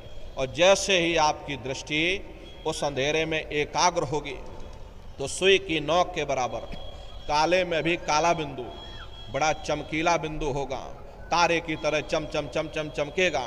वो चमकता हुआ तारे जैसा बिंदु आपको सामने दिखाई पड़ेगा। और जब वो बिंदु सामने दिखाई पड़ जाए तब आप अपनी दृष्टि को उस बिंदु पर एकाग्र कर देना। और जब आप अपनी दृष्टि उस बिंदु पर एकाग्र कर दोगे तो वही बिंदु दरवाजा है, वही बिंदु खिड़की है। उसी को हरि का द्वार यानी कि हरिद्वार कहा गया। बहुत विशाल वो दरवाजा है। ये संसार कुछ नहीं, ऐसे लाखों संसार इकट्ठे करके एक साथ दरवाजे के अंदर डाल दिए जाएं, पता तक नहीं चलेगा। इतना विशाल वो दरवाजा तुम्हारे सब के अंदर बना हुआ। प्रेमी भाई बहनों, वो सामने आपको दिखाई पड़ेगा। और जब वो सामने दिखाई पड़ जाए तब आप अपनी दृष्टि को उस बिंदु पर एकाग्र कर देना। और जब आप अपनी दृष्टि उस बिंदु पर एकाग्र कर दोगे तो बिंदु फट जाएगा, वो दरवाजा खुल जाएगा, ये शिव नेत्र खुल जाएगा, ये दिव्य दृष्टि आपकी खुल जाएगी और आप दरवाजे के अंदर दाखिल हो जाओगे। एक बार प्रेमी भाई बहनों ये दिव्य दृष्टि खुल जाए, फिर क्या भूत, क्या भविष्य, क्या वर्तमान, कोई भेद आपसे गुप्त नहीं रहेगा। लाखों वर्ष पहले क्या हुआ था, भविष्य में क्या होने वाला है, अपने अपने घरों में बैठ करके आप भूत, भविष्य और वर्तमान को देख सकते हो। तो यह है ध्यान करने का तरीका। एक बार फिर से आप लोग समझ लीजिए कैसे आपको ध्यान करना है। अपने अपने घरों में पलथी मार करके बैठ जाना, बाहर से अपनी आँखों को बंद कर लेना और दोनों आँखों के मध्य भाग में दूर सामने देखिएगा तो सामने आपको अंधेरा दिखाई देगा। बस उसी अंधेरे में एक जगह पर आप अपनी दृष्टि को रोकिएगा या उस अंधेरे में अपनी दृष्टि को एकाग्र करिएगा। उस अंधेरे को ही अगर आप देखते रहोगे, एक टक हो करके अगर आप सामने उस अंधेरे को देखते रहोगे तो दृष्टि अपने आप अंधेरे में एकाग्र हो जाएगी। उस समय किसी के बारे में सोचना नहीं, किसी के बारे में विचार मत करिएगा, शरीर को बिल्कुल हिलाना नहीं, शून्य हो करके, शांत चित्त हो करके और सामने उस अंधेरे को लगातार देखते रहना। जितना समय आप दे सको उस अंधेरे को देखते रहो। देखते देखते देखते देखते एक समय ऐसा आएगा कि आपकी दृष्टि उस अंधेरे में रुक जाएगी। और जैसे ही आपकी दृष्टि अंधेरे में रुकेगी तो सुई की नोक के बराबर तारे की तरह चमकता हुआ बिंदु आपको सामने दिखाई पड़ेगा। और जब वो चमकता हुआ बिंदु सामने दिखाई पड़ जाए तब आप अपनी दृष्टि को उस बिंदु पर एकाग्र कर देना। और जब आप अपनी दृष्टि उस बिंदु पर एकाग्र कर दोगे तो वही बिंदु दरवाजा है, वो दरवाजा खुल जाएगा, ये शिव नेत्र खुल जाएगा, ये दिव्य दृष्टि आपकी खुल जाएगी और आप दरवाजे के अंदर दाखिल हो जाओगे। तो प्रेमी भाई बहनों ये है ध्यान करने का तरीका। और तीसरा है भजन। गाने बजाने का नाम भजन नहीं है, नाच गाना ढोल मजीरा इसका नाम भजन नहीं है। भजन कहते हो शब्द को सुनना, उस नाम को सुनना, उस देववाणी आकाशवाणी को सुनना जो 24 घंटे तुम्हारे सबके अंदर गूंज रही। तो कैसे आप लोग भजन करोगे जरा अच्छी तरह से समझ लीजिए। ये दोनों उंगली कानों में डाल करके ये कानों को बंद कर लेना। कान इसीलिए बंद किए जाते हैं ताकि बाहर की कोई आवाज़ हमको सुनाई ना पड़े। अपनी सुविधा से बैठिएगा, कुर्सी पर चाहे कुर्सी पर बैठ जाओ, सोफे पर चाहे सोफे पर बैठ जाइए, या कोई तकिया इस तरह से रख लेना और दोनों कोहनी यहाँ रख करके दोनों उंगली कानों में डाल करके ये कानों को बंद कर लेना। बहुत सी हमारी माताएं बहनें बूढ़े बुजुर्ग हैं, आपके घुटनों में दर्द होता होगा या रीढ़ की हड्डी में दर्द होता होगा और आप बैठ करके भजन नहीं कर पाते हो तो आप लेट करके भजन करिएगा। ऐसे सीधे लेट जाना, लेटे लेटे आँख और कान को बंद कर लेना। मतलब तो आँख और कान को बंद करना है, चाहे आप लेट करके करो या चाहे आप बैठ करके करो। यही कहा गया कि भाई आँख कान मुख बंद कराओ, अनहद झिंगा शब्द सुनाओ। यानी पहले अपनी आँख को बंद करो, अपने मुख को बंद करो, दोनों उंगली कानों में डाल करके ये कानों को बंद कर लो और ऊंचे से ऊंचा ध्यान दे करके उस आवाज़ को सुनने की कोशिश करो। प्रेमी भाई बहनों जब आप अपने कानों को बंद करके अंतर में गौर से सुनोगे तो आपको ऐसा मालूम पड़ेगा कि कहीं बड़े दूर से एक महीन आवाज़, सीटी जैसी आवाज़ हमारे आपके अंदर गूंज रही। टी इस तरह से सीटी जैसी आवाज़ शुरू में आप सभी को सुनाई पड़ेगी। करना कुछ नहीं है, लेटे हो चाहे बैठे हो, बस आप उस आवाज़ को सुनते रहना और सुनते सुनते उसी में लीन हो जाओ। प्रेमी भाई बहनों जब आप उसमें लीन हो जाओगे तो एक समय ऐसा आएगा दोबारा आपको अनुभव होगा कि कहीं बड़ी दूर से एक महीन आवाज़, घंटे और शंख की आवाज़ हमारे कानों में बज रही। जैसे मंदिरों में घंटियां बजती हैं, टन टन टन टन, इसी तरह से घंटे और शंख की आवाज आपको अपने अंदर सुनाई पड़ेगी। प्रेमी भाई बहनों, जब घंटे और शंख की आवाज आपको अपने अंदर सुनाई पड़ने लग जाए, तब आप सीटी की आवाज को छोड़ देना और घंटे शंख की आवाज को पकड़ लेना, उसको सुनने लग जाना। जब आप उसको सुनने लग जाओगे तो सीटी की आवाज धीरे धीरे बंद हो जाएगी और घंटे शंख की आवाज धीरे धीरे बढ़ने लगेगी और बढ़ते बढ़ते इस कदर बढ़ेगी कि आपके रोम रोम में घंटे और शंख की आवाज गूंजने लग जाएगी। बड़ी घनघोर आवाज होती है, बड़ी मधुर वो आवाज होती है। दुनिया भर के गाने आप लोग बाहर सुनते हो, उस संगीत के सामने ये दुनिया के संगीत कुछ नहीं है। जब आप उस संगीत को सुनोगे, इतना भारी आनंद आपके ऊपर छा जाएगा, इतनी खुशी आपको होगी, ऐसा नशा आपके ऊपर चढ़ जाएगा, ये आप सारी दुनिया को भूल जाओगे। शंकर भगवान को वही नशा चढ़ा था। शंकर भगवान कोई गांजा भांग नहीं पीते थे। ये तो हमने आपने शंकर भगवान को भी बदनाम कर दिया कि शंकर भगवान गांजा भांग पीते थे, चलो भाई हम भी गांजा भांग फूकेंगे। लेकिन ऐ नर नारियों, शंकर भगवान ने कभी गांजा भांग नहीं पिया। शंकर भगवान जिस नशे में लीन रहते थे वो नाम का नशा था, वो शब्द का नशा था। प्रेमी भाई बहनों, जब आप उस आवाज को सुनोगे तो आपको भी वो नशा चढ़ जाएगा, क्योंकि उस आवाज में चुंबक है। जब आप उस आवाज को सुनोगे तो वो आवाज आपको अपनी ओर खींचेगी और जब खिंचाव होगा तो जीवात्मा का फैला हुआ प्रकाश 9 द्वारों से समेटने लगेगा। अब ये 9 द्वार कौन कौन से हैं? देखो प्रेमी भाई बहनों, अच्छी तरह से आप लोग समझिएगा, ये बहुत बड़ा रहस्य है। जब दुनिया का विज्ञान समाप्त हो जाएगा तो ये विज्ञान प्रारंभ होगा और यही सच्चा सनातन विज्ञान है। ये 9 दरवाजे कौन कौन से हैं? 2 आँख, 2 कान, 2 नाक के सुराख, 1 मुंह और 2 मलमूत्र का रास्ता, ये शरीर के 9 दरवाजे हैं। सबसे पहला दरवाजा गुदा चक्र आता है। गुदा चक्र में गणेश जी वास करते हैं। गणेश जी वहाँ के मालिक हैं। ये 4 दल का कवल है। यहाँ पर पृथ्वी तत्व पाया जाता है। उसके ऊपर इंद्रिय चक्र आता है। इंद्रिय चक्र में ब्रह्मा जी वास करते हैं। ब्रह्मा जी वहाँ के मालिक हैं।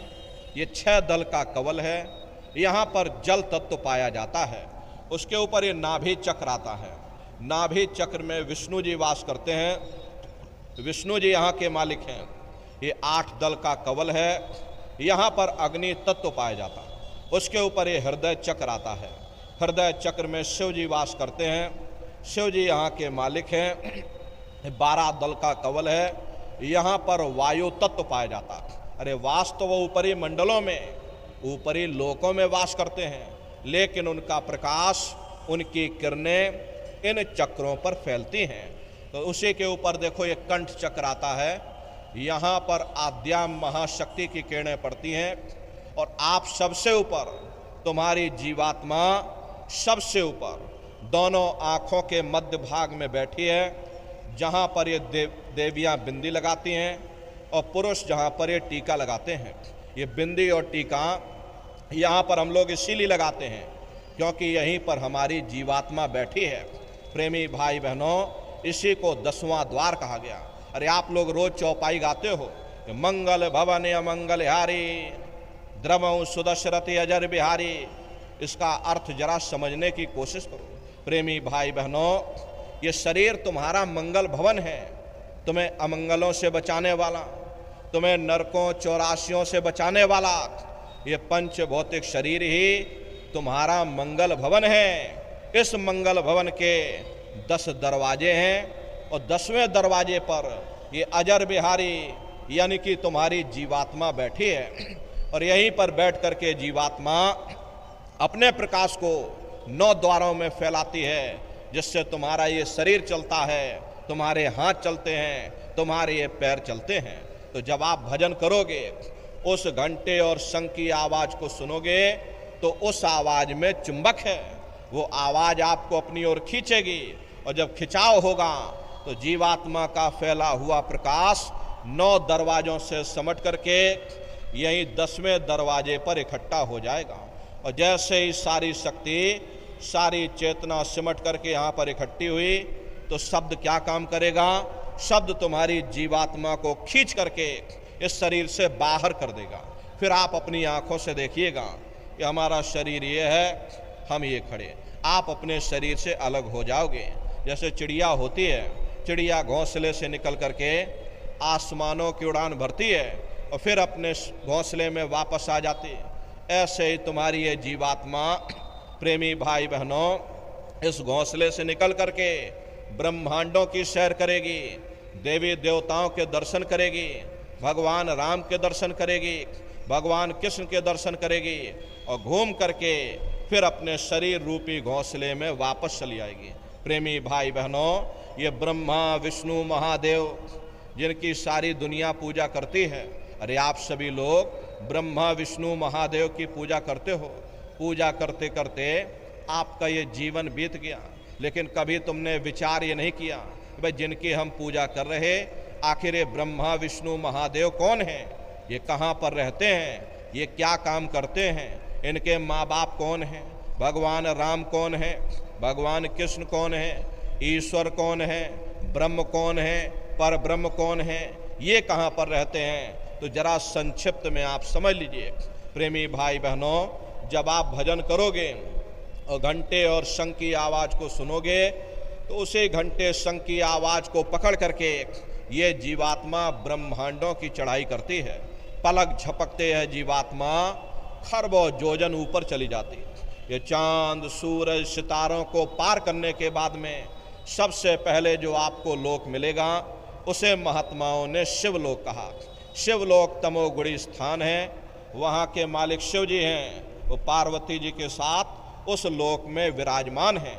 चैतन्य धार जो ऊपर से नीचे आ रही, जिसे महात्माओं ने गंगा कहा, वह अपना केंद्र बिंदु शिवलोक को बनाती है। इसीलिए शिव जी की जटा में ये गंगा दर्शाई जाती हैं। इस लोक में असंख्यों जीवात्माएं रहती हैं। ये सभी जीवात्माएं शिव स्वरूप में मौजूद होती हैं।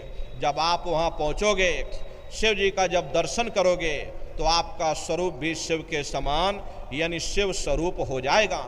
जो शक्तियाँ शिव जी को प्राप्त होती हैं वही शक्तियाँ साधक को भी प्राप्त हो जाती हैं। शिव जी का दर्शन करने के बाद में फिर घंटे और शंख की आवाज़ को पकड़ करके फिर जब आप ऊपर चढ़ोगे, उसी के ऊपर ब्रह्मा जी का लोक आएगा। ब्रह्मा जी का लोक वो रजोगुणी स्थान है। वहाँ के मालिक ब्रह्मा जी हैं। वो गायत्री, सावित्री और सरस्वती के साथ उस लोक में विराजमान हैं। और ब्रह्मा जी का दर्शन करने के बाद में फिर घंटे शंख की आवाज़ को पकड़ करके फिर जब आप ऊपर चढ़ोगे, उसी के ऊपर विष्णु लोक आएगा। विष्णु लोक वो सतोगुणी स्थान है।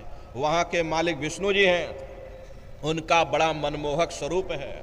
उनकी 4 भुजाएं हैं और चारों भुजाओं में शंख, गदा, पद्म और चक्र सुशोभित हैं। और आप क्षीर सागर में लक्ष्मी जी के साथ विराजमान हैं। ये तीनों देवता ब्रह्मा, विष्णु और महादेव अपने अपने लोक में बैठ करके राज कर रहे हैं। एक रचयिता है जो हम जीवों को रचता है, एक पालनहार है जो हम जीवों को पालता है, एक संहार करता है जो हम जीवों को नष्ट कर देता है। इनकी जो माता हैं वो आद्या महाशक्ति हैं। ब्रह्मा विष्णु महादेव लोक के ऊपर वो आद्या महाशक्ति का लोक आता है। उसी को देवी दुर्गा का लोक कहा जाता है। उसी लोक को पार करने के बाद में सबसे पहला देश आपको मिलेगा, या यूँ कह लीजिए कि पहली राजधानी आपको मिलेगी, जिसे महात्माओं ने सहस दल कवल कहा। वहाँ के जो मालिक हैं वो निरंजन भगवान हैं। ये ब्रह्मा विष्णु महादेव ये निरंजन भगवान के ही पुत्र हैं। और ये आद्या महाशक्ति देवी दुर्गा ये निरंजन भगवान की अर्धांगिनी है। प्रेमी भाई बहनों, ये वही निरंजन भगवान हैं, उस मालिक के सबसे छोटे पुत्र जिन्होंने तपस्या करके वरदान के रूप में जीवात्माओं को उनसे मांग लिया। प्रेमी भाई बहनों, ये वही त्रिलोकी नाथ हैं। इन्हीं को त्रिलोकी नाथ कहा जाता। हिंदू इन्हीं को ईश्वर कहते हैं, इन्हीं को परमात्मा कहा जाता। प्रेमी भाई बहनों, निरंजन भगवान का जो स्वरूप है वो ज्योतिष स्वरूप है। उन्हीं के मुखार बिंद से घंटे और शंख की आवाज दिन रात धुनकारे दे रही हैं, और उनका जो स्वरूप है वो ज्योतिष स्वरूप है। हजार बाती की अखंड ज्योति वहाँ पर बराबर जल रही। अरे हम आप यहाँ पर ज्योत जलाते हैं, ये तो हम लोग उसकी नकल करते हैं, लेकिन वो अखंड ज्योति वहाँ पर ऐसी जल रही जिसमें ना तेल की जरूरत है और ना ही बाती की जरूरत है। उल्टा कुआ गगन में तिसमें जरे चिराग, तिसमें जरे चिराग, बिना रोगन बिन बाती, 6 ऋतु 12 मास जरत रहे दिन राती। सतगुर मिले जो होए ताहि की नजर में आवे, और बिन सतगुर नहीं कोई वाह को दर्शावे। वो अखंड ज्योति ऐसी है जिससे पूरा ब्रह्मांड प्रकाशवान हो रहा। जितने भी अवतारी शक्तियाँ आई, भगवान राम आए, राम को वहीं से नीचे उतारा गया। इसीलिए उस देश को अयोध्या नगरी या कौशलपुर देश भी कहा जाता है। गोस्वामी जी महाराज जब साधना करके वहाँ पहुँचे, तभी गोस्वामी जी महाराज ने रामचरितमानस में लिख दिया। देखो प्रेमी भाई बहनों, रामचरितमानस में गोस्वामी जी महाराज ने क्या लिखा कि मुद्यो नैन त्रसत में भयो, पुण्य चितवत कौशलपुर गयो। जब मैंने अपने बाहर की आंख बंद की, मेरी अंतर की आंख खुल गई और मैं क्या देख रहा हूँ, मैं कौशलपुर देश में पहुँच गया। मोह विलोक राम मुस्काई, मुझे देख करके भगवान राम प्रसन्न हो गए। उन्होंने ऊपर जाने का मुझे रास्ता दे दिया। मैं ऊपर जा करके क्या देख रहा हूँ, उधर माज सुनंडज राया, देखें बहु ब्रह्मांड निकाया, अति विचित्र ताहलोक अनेका, रचना अधिक एक तेका। विचित्र विचित्र भांत के वहाँ पर लोक बने हुए, एक से बढ़कर एक सुंदर सोने के महल बने, जिनकी शोभा अवर्णीय है। प्रेमी भाई बहनों, वो असली अयोध्या नगरी है, वो भगवान राम का असली देश है। राम जी का दर्शन करने के बाद में फिर तुम्हारी यही जीवात्मा दूसरे मंडल की आवाज को पकड़ करके और दूसरे मंडल की चढ़ाई करेगी। श्याम तज श्वेत को गहना, सुरत को तान धुन सुनना, बंक के द्वार धस बैठो और त्रिकुटी जाय कर लेना। उसी के ऊपर दूसरा देश आता है जिसे महात्माओं ने त्रिकुटी देश कहा। वहाँ के जो मालिक हैं वो ब्रह्म हैं। वहीं से मन और माया की उत्पत्ति हुई। वहीं से 3 गुण, रजोगुण, तमोगुण, सतोगुण, तीनों गुणों की उत्पत्ति वहीं से हुई। ये जो आपके वेद हैं, जिसको सारी दुनिया पढ़ती है, बड़े बड़े पंडित, पुरोहित, ज्ञानी, विज्ञानी, धर्माचार्य वेदों का अध्ययन करते हैं, वेदों की भी उत्पत्ति उसी स्थान से हुई है। अरे महात्मा कहते हैं कि त्रिकुटी महल में विद्या सारा, घनहर गरजे बजे नगारा, लाल वरन सूरज उजियारा। वहाँ पर 2 धुने, बादलों की गर्जन और मृदंग की आवाज उस लोक में बराबर गूंजती रहती है। ओम का जाप बराबर वहाँ होता रहता। जैसे पहले स्थान पर भगवान राम के देश में घंटे और शंख की आवाज बराबर गूंजती रहती है, ऐसे दूसरे मंडल पर प्रेमी भाई बहनों यानी त्रिकुटी देश में बादलों की गर्जन, मृदंग वहाँ पर बराबर होता रहता। ओम का जाप बराबर वहाँ पर गूंजता रहता। और ब्रह्म का जो स्वरूप है लाल वरन सूरज उजियारा। ये सूरज कुछ नहीं है, ऐसे तुम लाखों लाख सूर्य इकट्ठे करोगे तो वहाँ का एक सूर्य बनेगा। ब्रह्म का जो स्वरूप है वो सुबह के लाल सूर्य के समान है, इसीलिए वहाँ का पूरा ब्रह्मांड लाल है। जहाँ तक आपकी निगाह जाएगी ब्रह्म देश में चारों तरफ आपको लाल ही लाल नजर आएगा। लाली मेरे लाल की जित देखूं त लाल, लाली देखन में गई मैं भी हो गई लाल। तो पूरा ब्रह्मांड ही लाल है। तो जितने साधक वहाँ पहुँच जाते हैं उन सभी को योगेश्वर कहा जाता है। योगेश्वर की पदवी उन्हीं को मिलती है जो ब्रह्म स्थान तक पहुँच रखते हैं। जैसे व्यास जी हुए, वशिष्ठ जी हुए, वाल्मीकि जी हुए, इन सब की पहुँच वहीं तक थी। इसीलिए कहा गया कि वाल्मीकि भय ब्रह्म समाना। जब इनकी जीवात्मा वहाँ पहुँची और जब इन्होंने ब्रह्म का दर्शन किया तो इनका स्वरूप भी ब्रह्म के समान यानी कि ब्रह्म स्वरूप हो गया। तो जितने साधक वहाँ पहुँच जाते हैं उन सभी को योगेश्वर कहा जाता है। योगेश्वर भगवान श्री कृष्ण उसी देश में वास करते हैं। ये जो ब्रह्म देश है वो श्री कृष्ण भगवान का ही देश है और श्री कृष्ण भगवान वहीं पर रहते हैं। प्रेमी भाई बहनों, श्री कृष्ण भगवान का दर्शन करने के बाद में फिर तुम्हारी यही जीवात्मा तीसरे मंडल की आवाज को पकड़ करके तीसरे मंडल की चढ़ाई करती है। आगे पहुंचे सुन झंकार, ररंकार धुन सुनी पुकार, आगे श्वेत सुन है भाई, मान सरोवर बैठ नाही। उसी के ऊपर तीसरा देश आता है जिसे महात्माओं ने सुन्न देश कहा, उसी को रारंग देश कहा जाता, उसी को अक्षर और नेति कहा जाता। वहाँ के जो मालिक हैं वो रारंग पुरुष यानी कि पर ब्रह्म पुरुष हैं। वहाँ किंगरी और सारंगी दो धुनें उस लोक में गूंजती रहती हैं और पर ब्रह्म पुरुष का जो स्वरूप है वो पूर्णमासी के चंद्रमा के समान बड़ा ही मनमोहक स्वरूप है। इसी स्थान पर प्रेमी भाई बहनों एक बहुत बड़ा अमृत का सरोवर बना हुआ है जिसे महात्माओं ने मान सरोवर कहा। जब तुम्हारी ये जीवात्मा उस मान सरोवर में जाकर स्नान कर लेगी तो जन्म जन्मांतरों के तुम्हारे मैले पाप कर्म साफ हो जाएंगे। प्रेमी भाई बहनों, ये बाहर के पानी से तुम्हारे कर्मों की सफाई नहीं होने वाली। ये बाहर का पानी तुम्हारे शरीर के मैल को धो सकता है, लेकिन जो पापों का मैल है, जो अंतःकरण में कर्मों की गंदगी जमा है, वो जब साफ होगी जब आप तीसरे मंडल पर पहुंच करके उस गंगा में डुबकी लगाओगे। उस गंगा में स्नान करने के बाद में ये जीवात्मा हंस रूप हो जाती है। हंसन मिले हंसा हो जाए, मिले जो अमी आहारा है। जीवात्मा का खुद का प्रकाश उस समृद्ध के सरोवर में स्नान करने के बाद में 16 सूर्य के बराबर हो जाता। फिर यही जीवात्मा चौथे मंडल की आवाज को पकड़ करके चौथे मंडल की चढ़ाई करती है। 2 पर्वत के संग निहारो, भंवर गुफा ते संत पुकारो। 2 पर्वतों को पार करने के बाद में वो बड़ा सुंदर देश आता है जिसे महात्माओं ने भंवर गुफा कहा। वहाँ के जो मालिक हैं वो सोहंग पुरुष हैं, माँ नहीं है, हापे अंक की मात्रा, सोहंग पुरुष। वहाँ बंशी यानी मुरली की मधुर ध्वनियाँ सदा उस लोक में उच्चारण होती रहती हैं। और सोहंग पुरुष का जो स्वरूप है वो दोपहर के सूर्य के समान महाप्रकाशवान स्वरूप है। अरे स्वरूप में अंतर है। पहले स्थान पर निरंजन भगवान का जो स्वरूप है वो ज्योतिष स्वरूप है।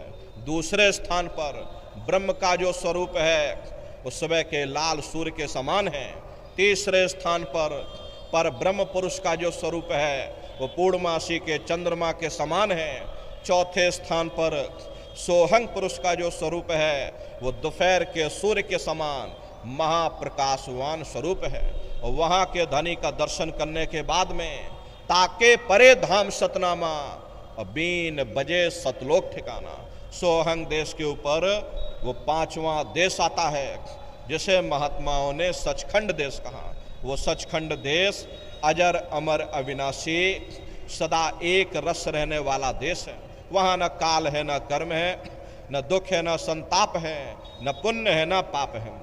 जो जीवात्माएं वहाँ पर पहुँच जाती हैं हमेशा के लिए जन्म मरण के बंधनों से आज़ाद हो जाती हैं। वहाँ के जो मालिक हैं वो सतपुरुष भगवान हैं जिनके रोम रोम में खरबों खरब सूरज चांद सितारे प्रकाशवान।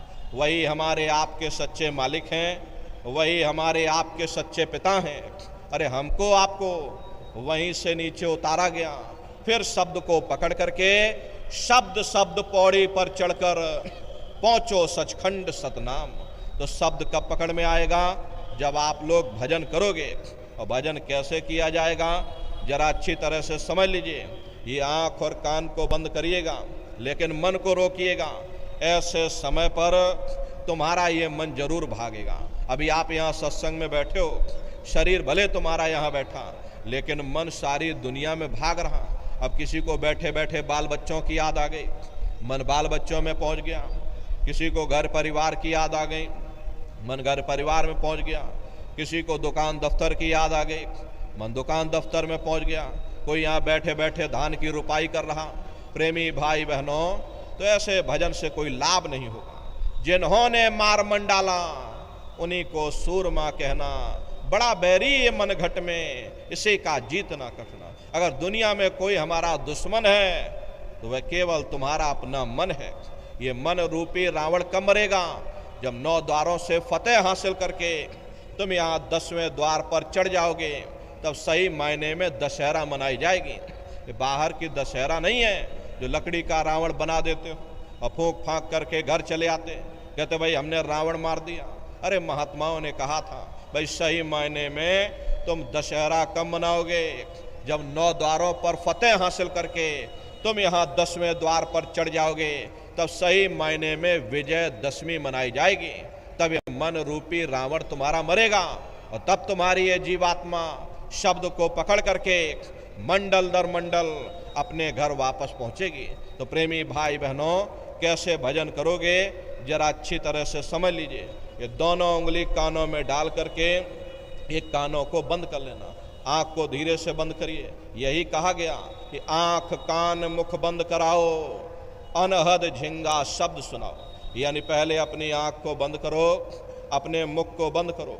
ये दोनों उंगली कानों में डाल करके ये कानों को बंद कर लेना और ऊंचे से ऊंचा ध्यान दे करके गौर से आवाज को सुनने की कोशिश करो।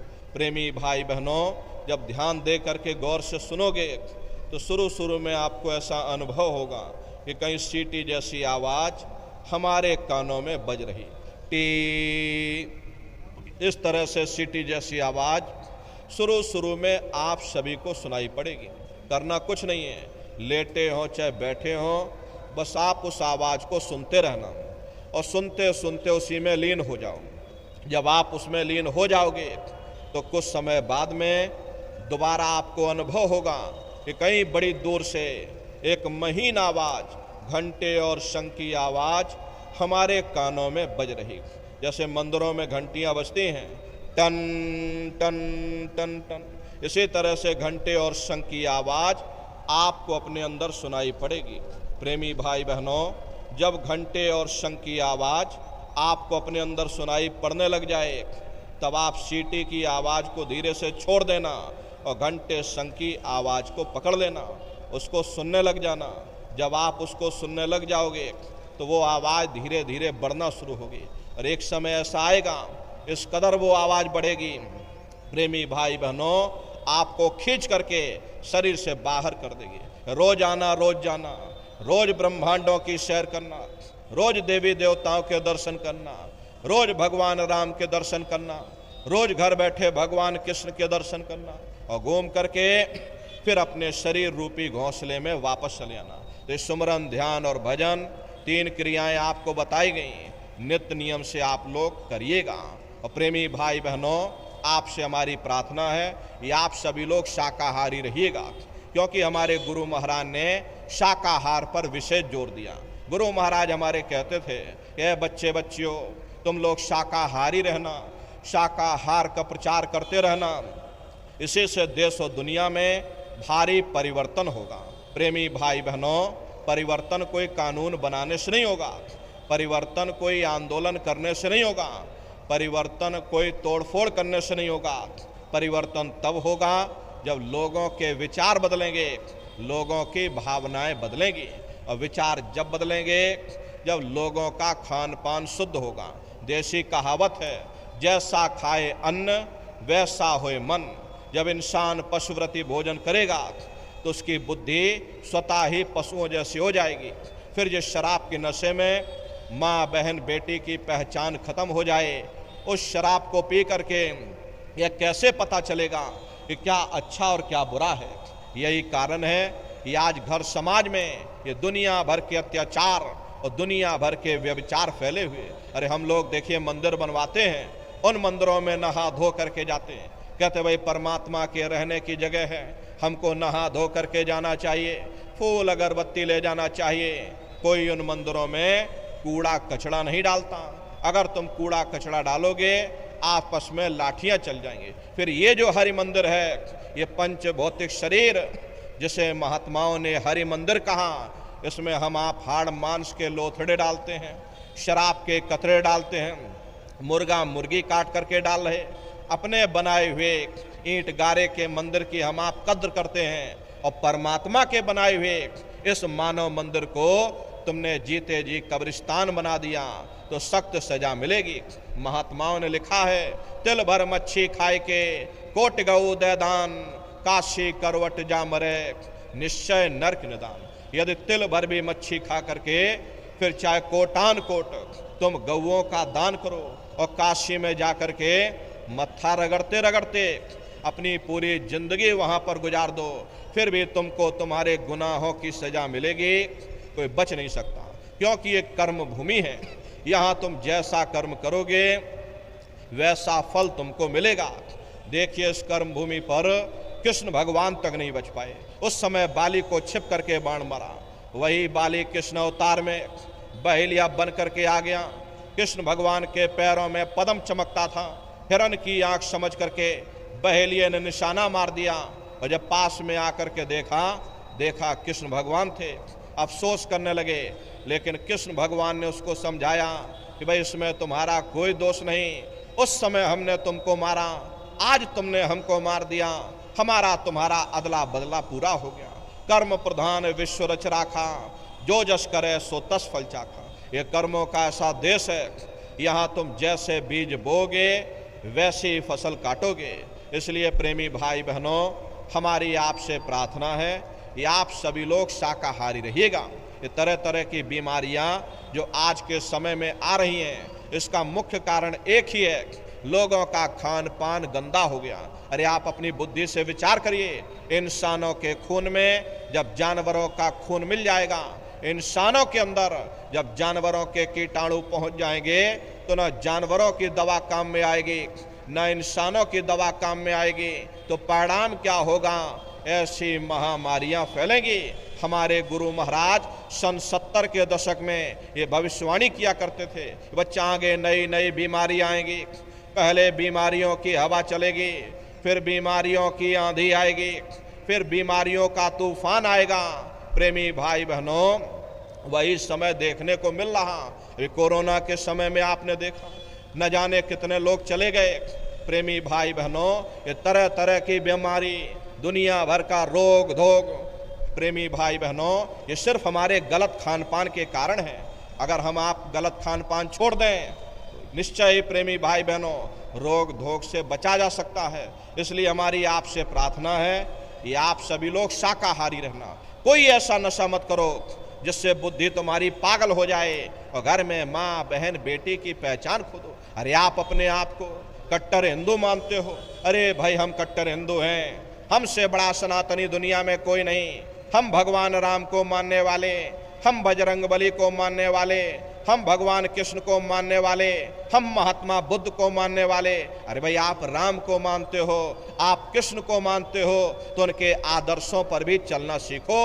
भगवान राम ने कभी नहीं कहा कि तुम मांस खाओ, भगवान कृष्ण ने कभी नहीं कहा कि तुम शराब पियो। जितने देवी देवता अवतार हुए सभी यही कह करके गए, अहिंसा परमो धर्म।